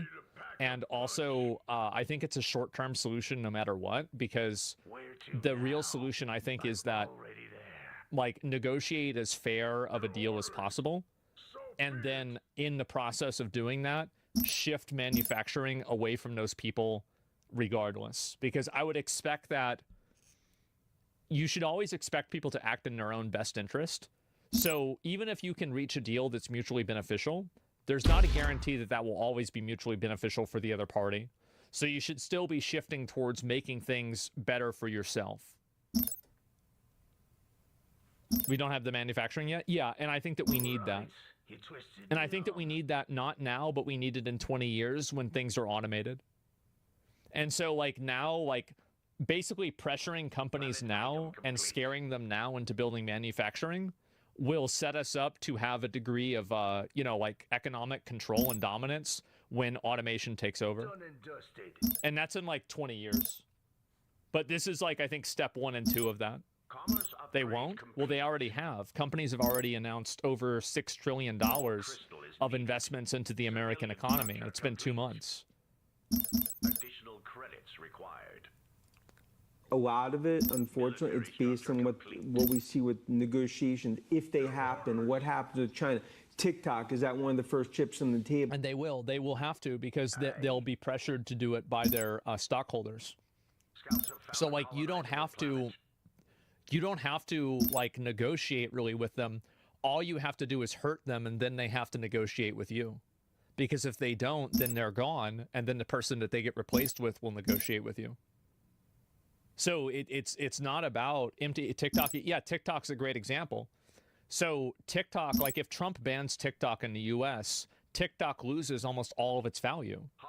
So if TikTok loses half of its value if they get banned in the US, and Trump wants it to be sold by the majority of the US, then it's effectively, you're either getting, you know, like one arm cut off or the other arm cut off. But either way, you're losing a fucking arm. And that's I think that's the way that he negotiates. Yeah, one or both. Yeah, exactly. Based ours, yeah, they're experts on Strunk. Well, no, I think it's fine. He's slurring a little bit. Do you think there will be a payoff for this? I don't know yet. I don't think that anybody knows what the end game for it is. That's the truth. I actually don't think anybody knows. For those that are saying automation will never happen, well, they're just dumb. I mean, peace through strength. Well, this is an extreme version of that. It will cost probably thousands, if not millions of jobs. It will erase trillions of dollars of money. And there is only a hope that when you come out on the other side, the country's better off because of it. The reality is that the growth story, in terms of where we see tech over the next, call it 9, 12, 18, 24, that doesn't change here. But the reality is that if this continues, the longer it stays, once the snowball starts going downhill, you can't stop it. Elon Musk, I want to just talk to you a little bit about Tesla and what we've seen over the past few weeks. We have heard from President Trump yesterday that he expects and he would like Elon Musk to stay on with the Doge effort for a prolonged period of time, but that he will be going back to his company maybe in a period of months. Does that help insulate Tesla, or is Tesla uniquely vulnerable because of Elon Musk's relationship with this administration? Every day Musk stays at Doge and the government, it's another day that there's more brand destruction for Tesla. And that's just a reality. Tesla's become a political symbol. So we've talked about is that Musk, in our view, really has no choice. He has to take a step back to CEO of Tesla. Because look at the 1Q delivery numbers. Look at, just even if you look from brand issues, that crisis continues. I think the long-term sort of view and the long-term brand of Tesla changes, and that continues to be, how we view it. It's a fork in the road. It's a moment of truth for Musk. He needs to make the right decision as a fiduciary and CEO of Tesla. Got another cut to estimates this morning, this time from JP Morgan on Tesla. First quarter vehicle sales were far below even their estimates and, quote, confirmed the unprecedented brand damage we had earlier feared. And we saw these anecdotes about European sales. We saw I'm not sure why Tesla sales are down. If it's all because of Elon Musk or if it's for other things, I'm not sure. Notes about Canada. This is coming to pass at a time when he is expected to go back, but it's unclear whether that can really revive a brand, especially at a time of increasing competition from China. And that, I think, is Dan Ives' other point. Dan, just before you go on China and TikTok, I saw you smiling as Lisa and I were talking about the potential deal. Who are they negotiating with? I mean, themselves. I mean, look, it just comes down to, like, okay, is it Oracle, Ellison, PE? Look, my whole view there is that it's a chip on the table. ByteDance keeps the algorithm. There's some sort of combination, in terms of who ultimately sells it. But I just view it as part of a broader negotiation. But Trump is absolutely going to be able to strong-arm them into selling TikTok. It's not even a question. Of course he is, because if he bans TikTok, then TikTok loses all of its value. Yeah, I mean, that's just what's going to happen. Again, if I'm negotiating with myself in my room, what does that do? It comes down to what does Beijing say? Yeah. And so not at all? Okay, well, we'll find out. Yeah, why hasn't he done it yet? I'm not sure. No country in the world can compete with China. Their whole way of thinking is going to be different in the West. Not the EU and US will all lose. Well, maybe we'll have to find out, right? I'm not sure. You realize that there are 8 billion people and the US has 360 million? Yeah, but all people are not created equal. A bunch of the people that live in shitty third world countries are not worth as much to a application or like an app developer as people in the richest economy in the world. So that's the reason why having an American audience has such a high value. You say that? No, and that's the reason why. So yes, that's completely correct. You're absolutely right that there are a bunch of other people in the world, but access to that American audience and being able to access that audience is a core driving factor in whether this company has any value or not. Europe is also really big too. It's not only the US, but the US is the biggest one. And so you're not really, it's not like we're 10% or 5%. We're much higher than that proportionally based off of the amount of money and everything.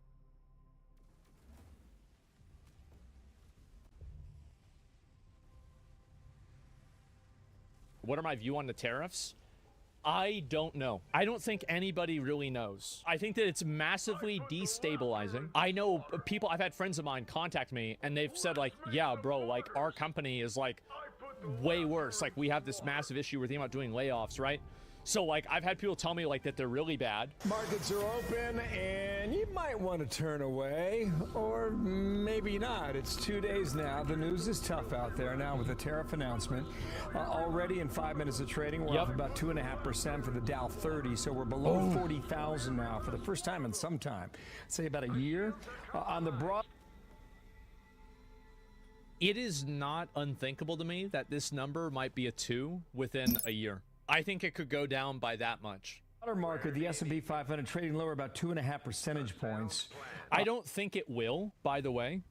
Like, in my opinion, I think that a lot of these tariffs are just brinkmanship, and it's not actually something that's going to happen in the long term.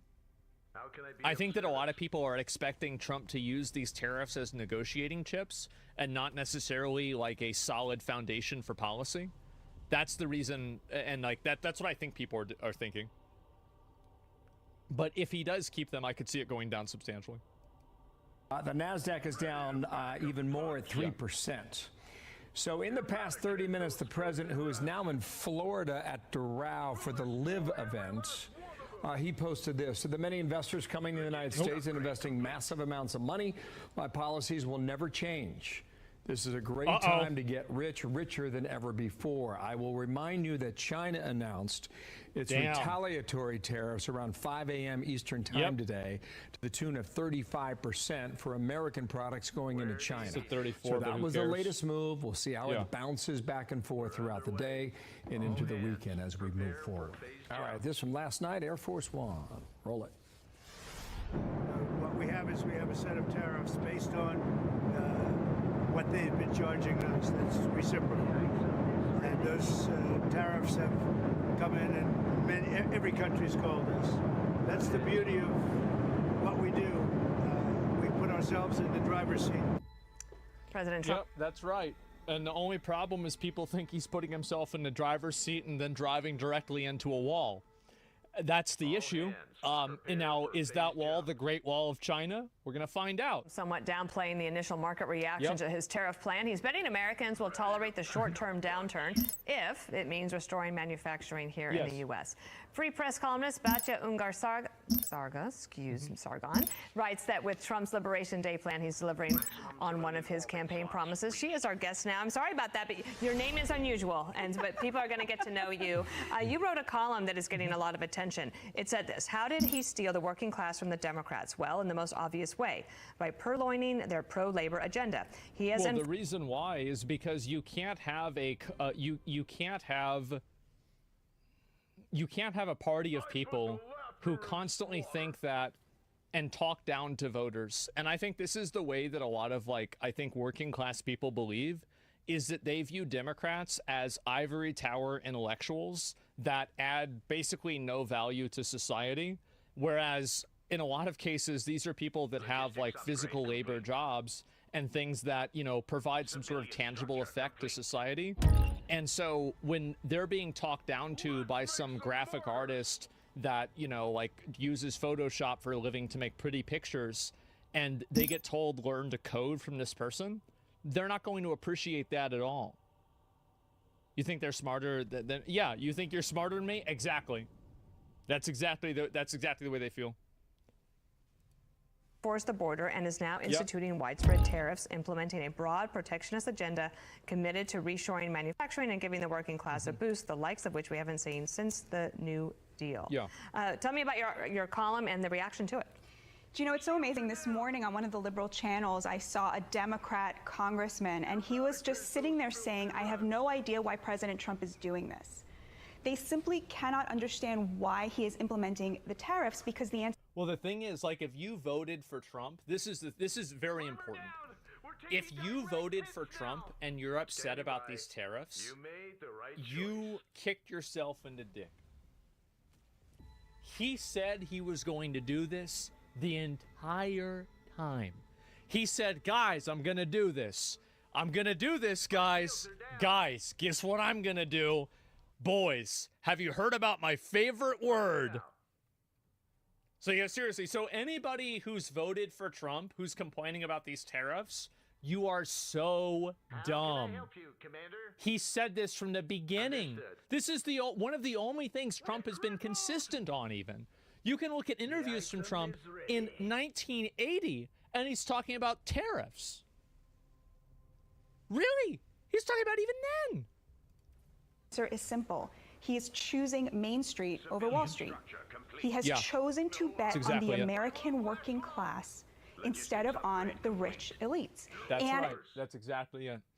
And that's the reason why you see so many of these people on social media that are unhappy about it. It's because they're the ones that have a bunch of money in the lawsuit. Or sorry, in the stock market. And I don't know why I said lawsuit. And I think they're permanent. He's talking about abolishing income tax under $150,000. Yes. And this is almost all identity politics is, in my opinion, a proxy for class warfare. And I think that this is one of the first examples that you can really see of this class warfare taking into effect. And I think that there are a lot of people that are in the Trump Republican Party that are actually extremely far left with their economic policy, but only for Americans. Basically, they have no problem giving a lot of money to other people in America. They just don't want it going to Mexico. And you're seeing You're seeing these people come forward now. America first, exactly. America first. I love this. Yes. And so that's the big difference. This is astonishing because for 60 years, presidents on both sides of the aisle have sided with the rich over the hardest working Americans, the American working class. That's exactly it. And I think that's the way people have seen it. And this is just a good little example. The wealthiest top 10% of households own over 85% of corporate stock. This is again what I was saying. Is people are fighting back against this. And so, yeah, that's, well, no shit. Yeah, exactly. Funny how that works? It is. And, you know, I used to have the Trump derangement syndrome. You know, I started out as a lefty, a liberal. I really couldn't understand the draw people had to this president. But over time, I've come to see that he is simply the inheritor of the values that used to define the Democrats because they used to be the party of labor. Was there a Trump is the perfect embodiment of the id of the American working class. And he works in that behavior, in that way. And I think that's why he's so successful. That's why you have all of these hicks and hillbillies that are voting for a guy that was born a multi-fucking millionaire. And they can relate more to him. It's because he knows how to tap into that. He bankrupted 3 casinos. So be it. Yeah, I don't. What's your point? Like that he's bad at business? I don't think that doesn't have anything to do with it. You're 100% right, man. Yeah, that's what it is. What about all the businesses he's ruined? Your orders. I mean, what about it? What's the point? Logistics upgrade complete. I don't even get it. What do you like? Okay, like that's not even what's being discussed. A single moment that changed you? So the cracks came a little at a time and then all at once. You know, the first was my rabbi, who's the best person I know, told me that he loved Trump. And I suddenly realized, well, I guess not every person who voted for him is a racist. Then I was doing a lot of reporting from the South on American polarization. And what I found was a lot more united Americans than divided us, even in this moment. It was really the elites who were polarized, but average Americans were very united. And then the kicker was in 2018, I saw a Yale study. And in this Yale study, it found that this there was... This is again what I was saying, is that average people do see it this way. They do look at it this way, and they think to themselves, like, okay, well, a lot of people like feel like outsourcing and like offshoring different types of like just development and business. This has come, the perspective of offshoring business and outsourcing things to other countries. The perspective that the average American has is that this has come at the expense of the worker and to the benefit of the, you know, top 1%. People felt it? Well, regardless of like what you like, oh, it did, it didn't, that's not the point. This is what people think. I've been saying this shit for like a decade. A lot of people have been saying this for a very long time. Yeah, it's a very, very common line of reasoning. Difference between how white liberals and white conservatives talk to Black and Hispanic Americans. And here was the difference. White liberals dumb down their vocabulary. They don't even know what the word computer is when they're talking to Black or Hispanic people. And white conservatives don't do that. They use a lower level of vocabulary. It's called presenting lower competence. They use smaller words when they're talking to Blacks and Hispanics than they do when they're talking to white people. This is white liberals. But white conservatives don't do that. And I remember looking at this and thinking, and we, the liberals, call them the racists? This is the most racist thing I ever heard. Yeah. And it was an indictment of the entire... they don't know where the DMV is. How can you expect them to get an ID? They can't find a DMV. Progressive worldview, which is based on this idea that minorities require the largesse and the beneficence of white progressives in order to thrive. And that was really a moment where the reason why they have that thinking is because it puts them in the virtuous position that they want to be in. It's not because it's true. It's simply because their worldview is built around them being the savior so they can feel good about themselves.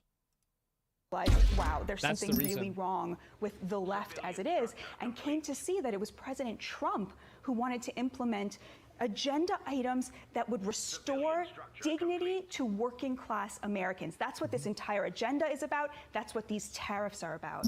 And so, do you think that others are coming around to this opinion? Like, obviously you hear about feedback. Yeah, you're not going to get people that are working class to think that these tariffs are bad if you tell them that, well, stocks are going down. They don't care about stocks. They care about, like, groceries. They don't have stocks. From a lot of people. So the response to my Free Press column has been overwhelming. And I actually wanted to ask you, Dana, why do you think that is? Why do you think that this idea of a MAGA lefty is resonating so much with so many conservatives? Well, I don't think it's that surprising. It's not at all. And this is at least, like, for me, this is the way that at least I feel. Like, I'm like very far left with economic policy. Like, I'm universal basic income. I mean, can you be any more left than that? And so, like, but I only want it for Americans. Like, basically, I want the government to only act in the best interest of, like, our citizens and never do anything that could compromise the well-being of our citizens for the best interests of other citizens and other people in other countries. So, like, no migrants, no unnecessary immigration, no foreign payments, no foreign aid, get rid of all of that and make sure that we're getting, you know, domestic aid and helping those people, right? It should be that, and that's the way that I feel. That's my value system. What is an American? A citizen of America. So a person who lives in America, who is a citizen of the country that can legally vote. So if you've come here on a green card, you're not really an American. If you've come here illegally, you're not really an American. If you're visiting, you're not really an American. What I'm talking about are people that are citizens of the country. Yeah, kids aren't American? What? I mean, kids, of course, kids would be citizens. What do you mean? All countries should be like that? Sad. Yeah, the fact you had to ask that question. Yeah, Chatter is an American? Yeah, basically, right? Oh, you said vote? Well, yeah, it's a collection of things. Because we are living through a political realignment, and when you go through a realignment, it takes, you know, 10 to 15, 20 years for it to happen. And so, to me, I think it's just maybe a little bit of the natural order of things, and partly because I don't think it's that presidents didn't care about the working class. I do think a lot of it had to do with identity politics and the woke liberalism, and also trying to take rights away from parents, and that has been a big issue. So, anyway, that's my 2 cents. You have 2 cents? You need to write a piece for the Free Press. But you wear your MAGA lefty label now with pride. And, thanks for sharing. Thanks for being here. Thank you guys so it's much. interesting perspective. Thank you so much. Thanks. Thank you. I'm Steve Deuce. Yeah, I mean, I feel like that's pretty much the way that a lot of people feel. And, you know, again, arguing from the perspective of like, oh, taxes are really high or something like that, you know, or sorry, stocks are down. Oh, like, people don't give a shit about that. They're not going to care about that one way or another because they don't have stocks in a lot of cases. The prices of everything, specifically groceries, are going to go up like 2x. We'll have to wait and see. I think so. I think there's a good chance that could happen. Yeah, it could go up a lot. It's tougher than strawmanning. Building up your opponent's argument to make it as strong as possible, the better than they can. Oh, so I'm defending it. Well, I'm not really defending it or not. I mean, I don't know what's going to happen with the tariffs. I mean, I'll say that the tariffs are massively destabilizing, and of course people are really worried about them. And yeah, I mean, I can see why they're worried. I think it makes a lot of sense.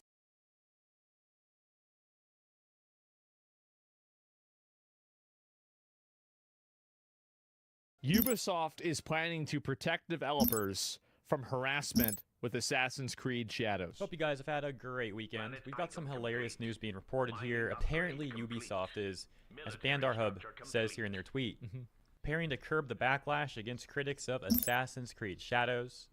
They're going as far as sending lawyers after you if they deem your criticism a targeted attack or harassment. My gosh, isn't that pathetic?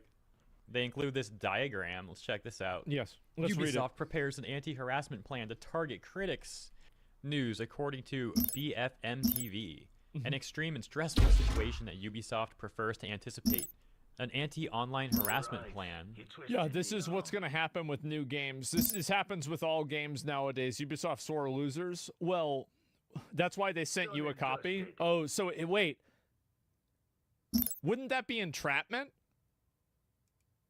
Was even presented to the CSE to accompany the game's release and protect employees. Quote, "It's an initiative from Canada.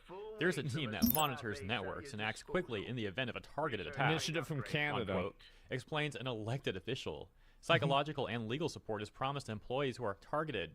Another quote here, "Unlike what we've had before, this is serious." Yeah, true. Thus, messages posted by internet users on X, formerly Twitter, Reddit, or even videos on YouTube will be closely monitored by a dedicated unit in order to respond quickly to the slightest problem. Lawyers are already ready to file complaints in the event of proven harassment.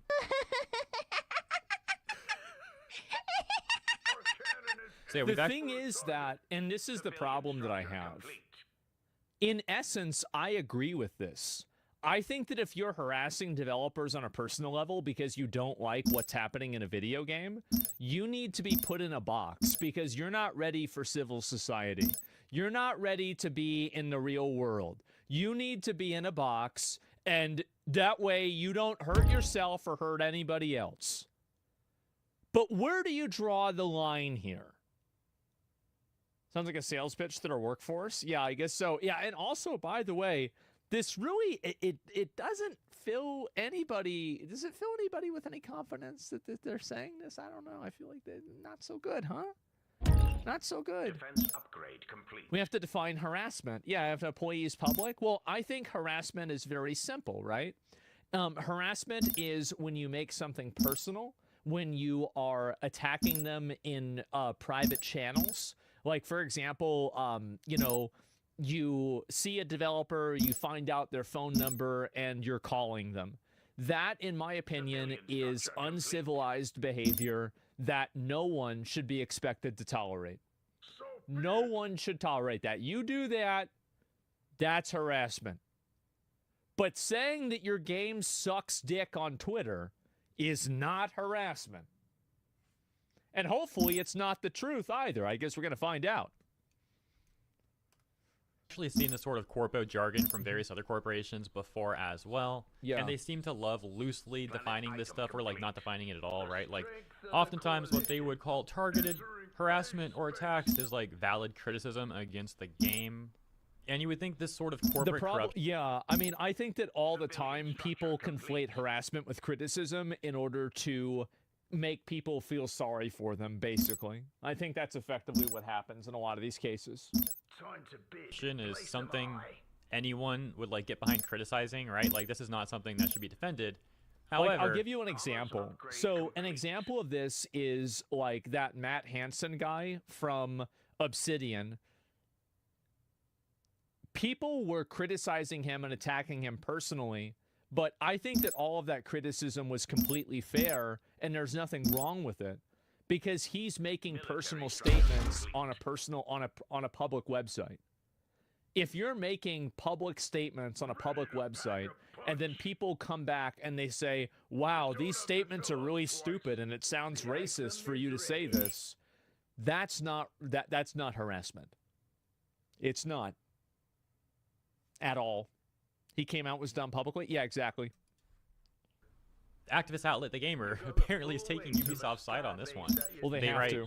Ubisoft reportedly has a plan to protect devs from harassment when Assassin's Creed Shadows launches. With the bullet points, Ubisoft reportedly has a plan in place to protect devs from abuse after Assassin's Creed Shadows launches. Devs are apparently already being told to be cautious on social media, and Ubisoft is also said to be... Yeah, that's probably a good idea. I think that the video game industry has a huge problem of these, like, weird, like, completely socially captured, like, identity politics zealots that are now in video games. And Ubisoft doesn't want to have, like, what happened to Obsidian happen to them. They don't want to have one or two of their employees that has, like, these extreme weird views go out and just start fucking saying this from the rooftops, and now everybody's mad they don't like your game. That's not just the video game industry? Yeah, but I'm talking about video game industry. When you put them in a box? Yeah, no, for sure. And one dude killed Avowed. Okay, but when will that put you in a box because you're talking about a game? Well, if you are invading a person's personal space and harassing and stalking them, and in some cases threatening them, This is something that doesn't have anything to do with video games. So criticism of a video game is very different than personal harassment. Like, it's that simple. Collaborating with a Canadian government agency is combat online abuse. What?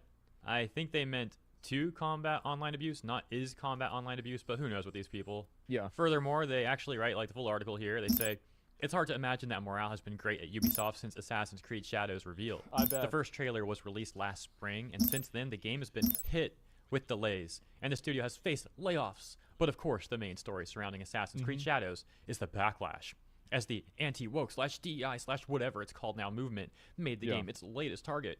This was all because By the way, this isn't limited to games like AC Shadows. GGG dropped all communication because players went too far. Yeah, exactly. And this is and the problem is that this is so it's like that meme, the worst person you know made a great point. I think that's the situation here. I actually support Ubisoft in this, but the question is always, to what extent will this be used?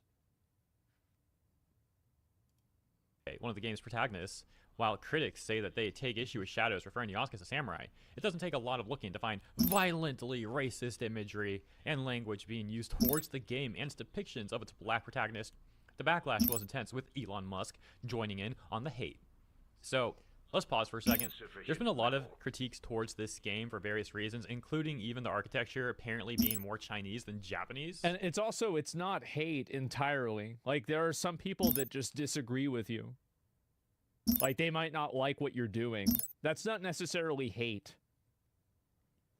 Can you clarify this situation with, like, Dragon Age Veilguard? Foggy which game had senior devs getting on his soapbox? Do you think these scenarios are different or similar? Sure. With Veilguard, any of the criticisms of the only person who was outspoken in Veilguard was Corinne Bush, which was one of the main directors of the game. And I never said that it's this person's fault. I never harassed them. I said they did a bad job because I think that they did. But other than that, who gives a fuck? I think that it's such an obvious difference whenever you're talking about harassment versus criticism. Civilian structure complete. Including people who even tried the game out already, criticizing how clunky Yasuke felt to play, and or that he also just made the combat like way too easy. It's like easy mode. Those are just a few examples. But hey, to the activists over at The Gamer, of course they want to try and manipulate a narrative around this whole thing. I also love how journalists and other modern audience type of people, etc., constantly try and act like DEI is something that like gamers made up, when we're just using the terms that corporate... Yeah, that's exactly right. And I've noticed this a lot, is that they use DEI as if it's like this fake boogeyman, but they were the ones that, like, they created the term. Civilian structure complete. Yeah, they created it themselves. ...was literally made. You have literal corporations and government agencies using this term, and then when people start talking like about it in the public, suddenly, whatever they're saying, DEI, woke, whatever. It's like, bro, we're literally using the corporate terminology. And you would think that these activists at The Gamer would agree to criticize corrupt actions from corporations, including this whole, like, new policy that Ubisoft is apparently implementing to protect Assassin's Creed Shadows from critiques. But no, to these activists, just because gamers are critiquing Ubisoft, they decide they want to stand with the corporations, with giant corporations. Yeah, wonderful activism, isn't it? Continuing, they say. Well, it's because they're aligned with it, because the journalists get the same type of criticism as well. But a lot of these journalists do the same thing, is that they write articles that are misleading, slanderous, untrue, or just a lie in one way or another, and then they act like they're getting harassment when people are saying that you're a liar. That's what happens. I think that happens that Ubisoft, a lot. It's super common. Another typo? What is this? Now it seems that Ubisoft, prepare for this to even get worse at launch. As reported by Tech & Co., spotted by Reset-era user Arabedo, Ubisoft is said to have implemented a plan to protect its devs as we approach Shadow's launch. Big plan. This reportedly includes offering psychological and legal support, and is part of a Canadian initiative against online abuse. Unfortunately, this is something This is why I don't want them to be a state. Have to account for now. Of course, the attacks have been going on for some months now. We're advised not to post on social media that we work at Ubisoft to avoid harassment. says one Ubisoft worker quoted in the report. As part of this, Ubisoft is said to be working with the Canadian Communications Security Establishment and has drafted up a plan to combat harassment. It's an initiative from Canada. There's a team that monitors networks and acts quickly in the event of a targeted attack. Unlike what we've had before, this is serious. Assassin's Creed Shadows launches on March 20th. We'll have to wait and see where it lands with fans and critics. Oh my god. Done and dusted. I just don't think the strategy of demonizing your audience is going to work. I don't. I feel like that's a pretty bad way of doing things. And also the problem is that, see, this is the issue that I have with this. Because again, I support this in theory. But the problem is that the theory is very often not accurate. They're really saying someone call the cyber police. Yeah, can you even criticize it? Well, for me, yeah, of course. I mean, if I'll criticize it, I mean, like, if they sue me for harassment, then I'm going to live stream the trial, and I'll just, even if they get money out of me, I'll just make the money back with the live stream. It won't matter. It's not going to make it won't make a difference. So like it doesn't matter. And also I'm not even Canada. So yeah, it's not even that. So and it's not like, and also this is another thing is like, if you're on the internet, like what if some guy in fucking Ukraine says this? Like you're gonna extradite some guy from Ukraine and sue them? It's impossible. What I would not even be surprised if this was just massive coke from Ubisoft. What I mean by that is, I wouldn't be surprised if their own employees don't want to post they work at Ubisoft, not because they're afraid of gamers or whatever, that's the spin, but because they simply don't want to post that they work at Ubisoft because they're embarrassed to work at Ubisoft. Well, it's if you no, the thing is that I would understand them not wanting to post because they get a lot of negative feedback for being part of this company. I totally understand that. I think that's reasonable. Of course they're not going to want to say that. I think it's the same thing with Blizzard. Like Blizzard used to be a company you used to be proud of working for, and now if people find out about Blizzard, the first thing they're going to ask about is breast milk. Yeah, of course they don't want to be associated with it. And Ubisoft had its own share of sexual controversies too. So it not only does it have garbage games, but it apparently for a long time was a garbage company too. So yeah, I totally understand this. Speaking of Ubisoft's stance against harassment and all that stuff, check this out. Interestingly enough, March 10th, just the other day, Deadline had reported former Ubisoft execs go on trial over toxic workplace as union calls for CEO to be tried for complicity. Yeah. Previously, the trial of 3 former executives at French Assassin's Creed video game publisher Ubisoft accused of sexual harassment and workplace bullying has begun in Paris. In the backdrop, the Celerities Information Union, representing workers in the French video game sector, has announced it is issuing a request for Ubisoft co-founder and CEO Yves Guillemot and longtime HR executive Marie Derain to also stand trial for complicity in the alleged toxic behavior. There is no suggestion either were directly involved in sexual harassment or bullying. The trial of the 3 ex-Ubisoft execs is taking place as the beleaguered Paris-based company gears up for the postponed launch of Assassin's Creed Shadows on March 20th. Much rides on the success of the 14th installment of the hit franchise, with Ubisoft recently reporting a 30% drop in revenue in the first 9 months of its current financial year. The accused men include former Ubisoft Chief Creative Officer Serge Hascoët, probably didn't say that right, who was second in command of the company and regarded as co-founder Guillemot's right-hand man for 14 years from 2006.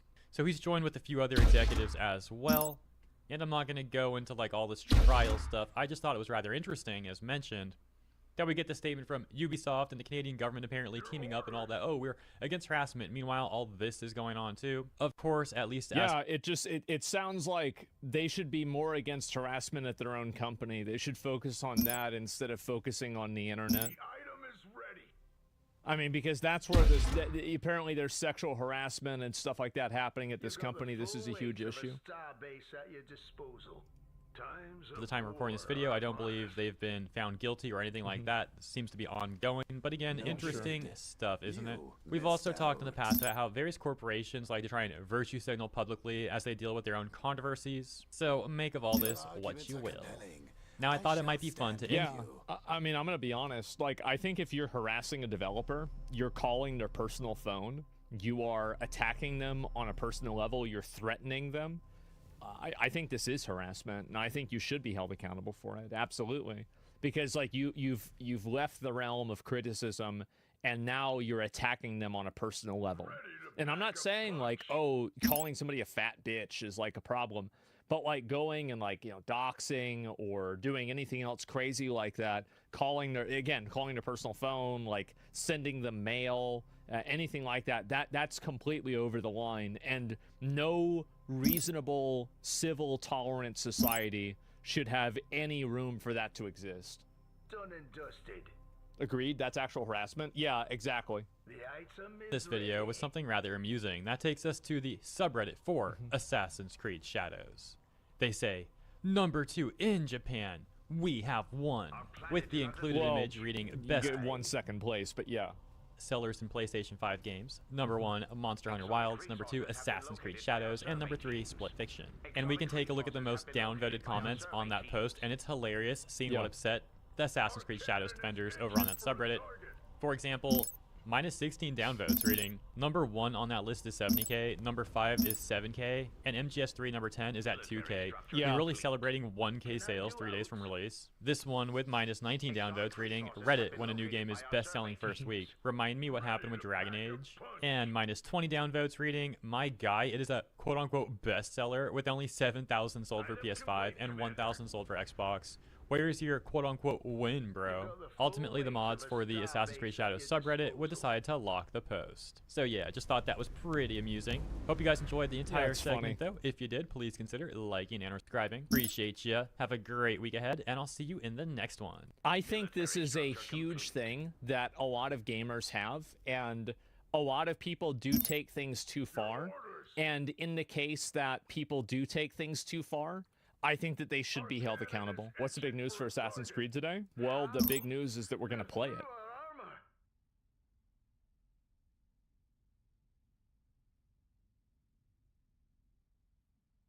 Dragon Age: The Veilguard, the game that people insisted and ensured and promised that, yes, in fact, let me go ahead and look at this this tweet. This is a really funny tweet. Wait, he deleted the tweet? Basically what happened is that Dragon Age came out, and Dragon Age became a an unfortunate battleground for the video game culture war, where you had characters that were turned into effectively like modern representations of like gender politics, and in general it seemed like this game took every opportunity that it could to take advantage of like a current social issue. It did that in spades. And I played Dragon Age a lot, and so when I'm talking about this, I didn't finish the game, but I played it for 135 hours. About half of that probably was me just leaving the game on overnight, but I went through pretty much every character, companion, full storyline, and I almost completed the main story, but I didn't finish it out.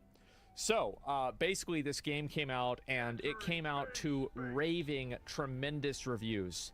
Everybody was saying this game was going to be insane. But anyway, so Jason Schreier made a tweet when the game came out, and he said, go woke, go oops, top the charts. And this was to make fun of the people who were talking about how like, oh, this game being woke is going to kill the game, and it's going to be, oh, this game's going to be unsuccessful, right?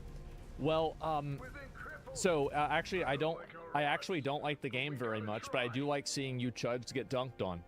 And so Jason Schreier, unfortunately, was captured by an ideology and decided to leave the element of reality.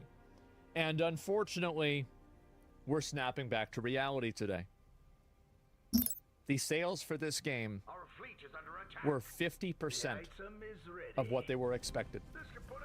The game was projected to have 3 million players, and it had 1.5 million. And also, this is players, so keep in mind, let's use some logic here, all right? We're gonna talk about logic. A company releases data from their shareholder report.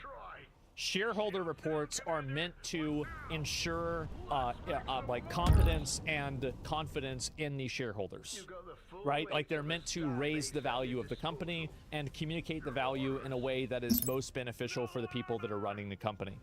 So if you look at this logic, if they said 1.5 million players and they did not say sales, that means that probably the 1.5 million players is the most positive metric that they can use that is factually true. So it would even go to assume that it was under 50% of the sales expectations. Do you see kind of what I'm saying here? Because it would be logical that in the shareholder report, they would want to report the data points that would be most advantageous to them. And so if 50% is your best case scenario, think about what the actual reality is for the sales. Game Pass beta, promotional copies, yeah. Yeah, think about that. Yeah, that's the best case scenario. I played it, but I refunded it. I think the game had some decent combat and, you know, it had decent character building I enjoyed, but overall, I'm not surprised why this happened. I'll tell you that. And so we're going to look at some of the information about this, and we're going to see how the game did. So, obviously, there was a lot of celebration when Dragon Age: The Veilguard first released because the game seemed to have a lot of players. It had 90,000 players. And now it's been floundering, and it has 3,000 players. To be fair, this is a single-player game, and the majority of people that would have played the game have already played the game, and they've moved on. But unfortunately, for at least them, not a lot of the people even moved in the first place. So if you go to the Dragon Age Veilguard subreddit, you'll see that you have a bunch of twit-longers and essays about justifying addressing the anti-woke crowd. The issue with Veilguard is that BioWare currently lacks an executive true. No, it's none of that had to do. Like, there's an executive. No, this is the problem. My advice to fans: look at the game, The Identity. How many of these games have to fail and cause a studio to close in order for people to realize that putting in divisive social issues inside of a video game divides people? And when you divide people, well, I don't know. I guess they did divide people. They divided them by about half. That's what happens. What's the plan? Too bad, huh? Time to beat it? If you put divisive content into your game, you're going to have people that are divided. Hope this is worth it. That's it.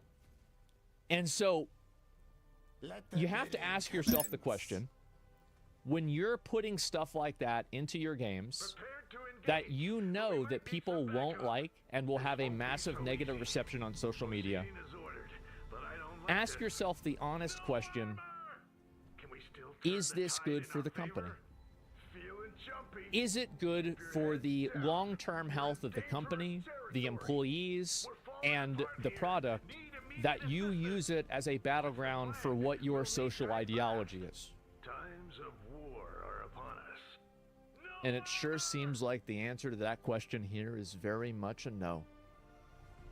So, we can expect to see probably the studio that make this game get either shut down or massively resized. We're probably going to see dozens, if not hundreds of people lose their jobs. And the only thing that I have to say about it is rip bozo. You make garbage that nobody wants? Too bad. That's the way it goes. That's life. Downsizing is imminent. That's right. Make a bad product, people don't buy the product. Imagine that. Game director already left for Green. Yeah, she roached out so fast. She's already gone, and they're not even hiring anybody for the studio. That means that they are basically going through the motions of getting rid of it. So yeah. Done and dusted. EA shares dropped by 15%. Oh, let's take a look at that. EA stocks. Huh. That's pretty bad. Entering phase space. No bid. Yeah. You missed out. Yeah. That's almost as bad as Trump coin. Ooh. Ooh. Ouch. Eesh. Can I do You don't like seeing numbers like that, boys. Not so good. When was Veilguard released? I don't remember. It was like a few months ago, right? Like probably somewhere around here, right? Yeah, I don't know. But either way, yeah, massive fucking failure for EA, and it's going to cause. See, if you lose, think about that. you're losing 28% of your money. That means if you had $10,000 invested in EA, now you have $7,500 invested in EA. Right? Well, actually a little bit less than that. About $7,000, or to be completely accurate, $7.11 or $12,000. So yeah, it's a huge amount of fucking money that you're losing. Okay, guys, massive amount of money that you're losing, and so that's basically what happened. Thank God. And I hope that this serves as a lesson to a lot of the other game developers that when you do something like this and you put content out there and your game sucks, you're going to be out of a fucking job. They've ruined so many games. Yep, that's right. So Dragon Age Veilguard has just cost investors 20% of their money. Not direct. No, I'm sure there were other confounding factors, but it was definitely a very big factor. And so Jason Schreier with the, you know, the, you know, go woke, be the top of the charts. Well, I guess that's not what happened. It's certainly not. And apparently he even deleted the posts that he made talking about this. Now, I like Jason and I respect him as a journalist, but I think that he's gone too far with thinking about this stuff. And I think that a lot of these like social issues have caused people to lose their objectivity, and they've made people accept realities that simply do not exist. And I think that in the process of that, you see a lot of people that have genuine talent and genuine like ability to do good. You see them basically gaslight themselves into living in a false reality. I think Jason is one of those people. So, do you ever plan to retire? Do I? I don't think so. Jason chose a bad hill to die on. Yeah, well, it's not him that's dying on it. It's Dragon Age, and it killed itself. How do you think Veilguard will be remembered in 10 years? It will be remembered as a game that was a turning point for video games using social issues inside of the game. I think that you are insane if you think that the executives that are running video game companies don't see this and they don't look at all the negative reviews and negative sentiment and think to themselves, holy fucking shit, we need to stop doing this. Like, absolutely they are. Yeah, I think that's on Concord. Well, in general, right? But it's a cautionary tale. And also, and that's if it's going to be remembered at all. Because you have so many other games that are even bigger failures like Concord. So maybe people won't even think about this game at all. Actually shooting yourself in the foot? Well, apparently they shot themselves in the head. Because it looks like the studio is probably going to get totally shut down. They paused all hiring for the entire studio, and all of those people are going to be out of a job. That's it. And so let's go ahead. We'll look at a few more posts about this and look into it. Let me see if I can find any more of these. Where is the rest of it? I think there's a couple of other tweets that I did not see. But let me go back and I'll find it real quick. Yep. There we go. Shields are down. This is a commercial success, actually. Repairs needed. We're crippled. We're in a tough spot. How can I help? Let's get there safe and sound. Man. Our shields are down. Civilian structure complete. Man. That sucks. Comlink active. It still didn't sell well. So for context, just so you guys understand how much of a generational failure this was, let's assume at the most generous that they sold 1.5 million copies. They didn't, but let's assume that they did. That is almost 1/10 of the sales, or sorry, a little bit more than 1/10 of the sales that Dragon Age Inquisition had. And before you go and tell me that, oh, well, it came out a long time ago, do you really think that it's going to get 10 million more sales in the next 10 years? What are we talking about? Of course, that's not going to happen. So, Inquisition wasn't even that good? Well, it was certainly a lot better than this. And that's what's happened. Deconstructing a notion of a commercial success? Well, here's the reality. A lot of journalists looked at this game as a cultural battleground, and they defended it without thinking and without any degree of rationality or common sense. So what ended up happening is that they were defending a product and defending something that nobody actually wanted, and they damaged their own credibility. Like, I don't know how it was possible for journalists to cut their credibility in half, because I thought you couldn't divide by 0. But somehow they've managed to do it. And they are even less credible than they were. And it keeps happening over and over and over. It's a return to form. Yeah, it is. The form is being a corpse. Go woke, go broke. He went private a few months ago. His last posts on X are from November 2024. He's moved over, so now he's posting only on Blue Sky. Standing by.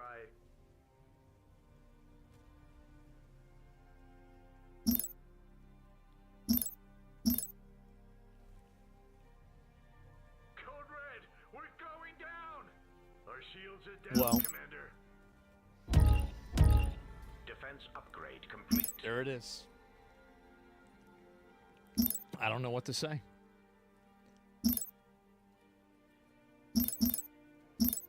It's so fucking funny. So funny to me. He roached out of Twitter, man. He did. I gotta get out of here quick. Yeah, EA, and to be fair, I think he did report on this himself and talk about it. I'd have to go back and look and see. Yep, no longer on Twitter. Man. Military structure complete. What's he saying on Blue Sky? I'll make short work out of them. Nothing. Guys, it didn't happen. This is for real estate for me. I love it. I do too. I think this is amazing. Because, and I also want to say, and this is absolutely me talking about the fact that I was right about everything.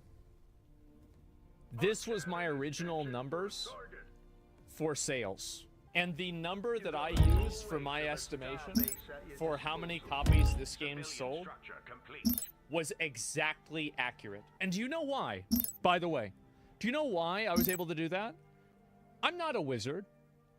I don't have a crystal ball. I don't have a Palantir. I can't see the future. But I know how data works. And I know how to extrapolate data and expand it based off of a representative sample. And if you've taken, I don't know, 2 classes in college, fuck, I'm pretty sure high school has a class in this. Shields down. It's so easy to do. It's so simple. And people were giving each other the runaround because nobody can do math. It's embarrassing. Then apply common sense. Yes, of course. I put the laughter in slaughter. You base too much on SteamDB? Well, if I base too much on SteamDB, and I've been accurate with every prediction that I've made based off of SteamDB, I don't think that I do. I got lucky? Well, man, I sure do get lucky a lot, don't I? You were being honest, they weren't. That's true. And that's also, see, you know what? That's the bigger point. And I don't even think, there's a really, you bring up a very, very good point. I don't think Jason Schreier and a lot of these other people that were defending Dragon Age the Veilguard are stupid people. I think that they are intelligent people, but they just have goals that are not the same as mine. So when they can't see the truth, it's not because they can't see it, it's because they won't see it. They don't want to see it, and they don't want to accept it. So that's the real reason. Yeah, money speaks. Yeah, exactly. Like, and that's it. That's really what's going on. It's not that they can't do the math. I think that they probably had to have known this, but they just went with it and they towed the party line. And hey, it looks like they're sinking. That's it. The goal is being access media. No, I think that there are a lot of journalists and a lot of people that have infested entertainment media that view their position in entertainment media as a responsibility of being a proliferator of an ideology. So they are trying to put forward an ideology to everybody. They want everybody to think the way that they do. And so what they do is they take instances of that ideology like existing and they make it look like it's better than it is. This game got a 9 out of 10 from IGN. Amazing. Guys, I think we really need to sit down and have an evaluation of who's writing and who's making these decisions. Because this is so distorted that, and I hope IGN hears what I'm saying here. IGN is probably the best gaming website right now on the internet. I think IGN has a lot of problems, but it's the best one. You are taking your credibility and somehow you are dividing it by 0, and it's working. Our shields are down. If you look at these different websites, Let this be a lesson. actually, I'm not going to pull it up on Google Trends. Every single one of these gaming journalism websites is totally fucking dying. And they are like at 10% of the relevance that they had 10 years ago. I'm not even kidding you. You can look it up and check the trends for yourself. Look at Polygon, Kotaku, IGN, any of them, PC Gamer, etc. You guys need to stop pushing bullshit. Because pretty soon there's not going to be anybody left to push bullshit to. Times of war are upon us. And it's happening. Every single one of these times where you review a game and then the game is bad and people don't like the game, you know what happens? People take you less seriously and they think that you're stupid. Do that enough times and people stop listening. Here's the big thing that I think a lot of people need to understand. Do not put divisive political issues in video games. Your opinion of what is divisive is not relevant. What people's opinion of what is divisive is relevant. Anyway, so this is what's happened. Dragon Age Veilguard was a colossal failure. A massive... Civilian research tier complete. I do think that people will look back on this and say, man, maybe we shouldn't make games like that anymore.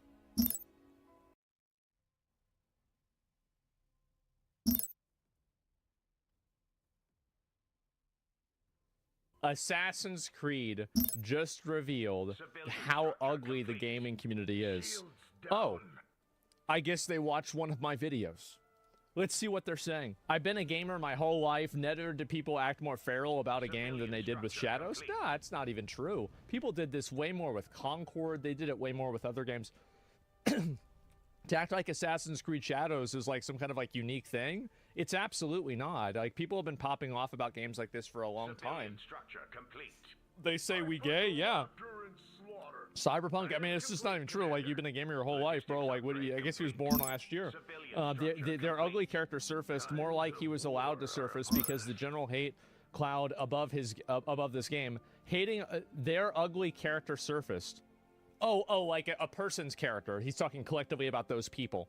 Okay, hating on the game was the socially acceptable thing to do, and oh boy, did they take advantage of that. Well, why do you care about what's socially acceptable? Just do what you believe in. I mean, like, who cares what people think is acceptable? And I'm talking about the blatant racism, bias, and openly admitting to tens of thousands of people that wanting tens of thousands of people to lose their job. Well, yeah, I mean, if somebody does a bad job, then wouldn't you want them to not do that job? I mean, I feel like that's kind of fair, right? I mean, am I crazy? I feel like this isn't evil, it's just reality, it's cause and effect. Yeah, sorry guys, but yeah, you do a job, it's not very good, and you get fired. That's life, and you can't handle that? Well, you know, wait a few years until robots take everybody's job, we'll have universal basic income, and you can sit home and write posts like this every day, which probably this person's already doing. I literally see comments with thousands of likes that are along the line of Assassin's Creed steal your wallet, or Yasuke is going to be a loot hoarder, or of course he is destroying other people's property just like an IRL. Right, because it's a black guy and they're trying to be racist. Wow, that's really bad. Okay, so this person has identified that racial stereotypes are bad. Thank you very much. Yes, that's correct. Wow. This is probably the bravest post I've ever seen that's been put on Reddit before. Yeah, that's true. Anyway, yeah, we didn't know that. Thank you. Exactly. And not only that is the nitpicking and saying a certain slimy... Item complete, Commander. Let's make some martyrs. Eradicate those filthy rats.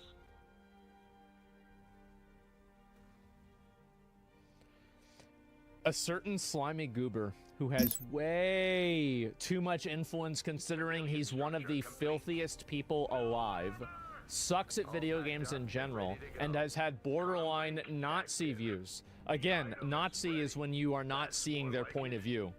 And so that's what a Nazi view means. And so anyway, I wonder who he's talking about. Yeah, I'm not sure. Jeez, who could it possibly be? Man, I wonder. Did Elon Musk write this? Definitely not. And game gas medication minigame and settlement building minigame. Why is this even in the game? This person watched my video. He watched my video. Look what he says. You guys can't read it. I'll move it up a little bit. Game gas has, he means has, medication minigame and settlement building minigame. Why is this even in the game? Game has animal painting activity. Bro, why is this even in the game? I can't kill the bird? Like, Jesus Christ, it's literally clinging to every single issue to make the game look worse. So you didn't answer the question. Why is it in the game? You complained about me talking about it, but you didn't say why it's a good idea. He watched it. So let's see what's happening with that video. Let's go back over here. Asmon Gold, Assassin's Creed Shadows. This video came out 2 hours ago. He's got me on notifications, gentlemen. This post was made 1 hour ago. This message was made 10 minutes ago.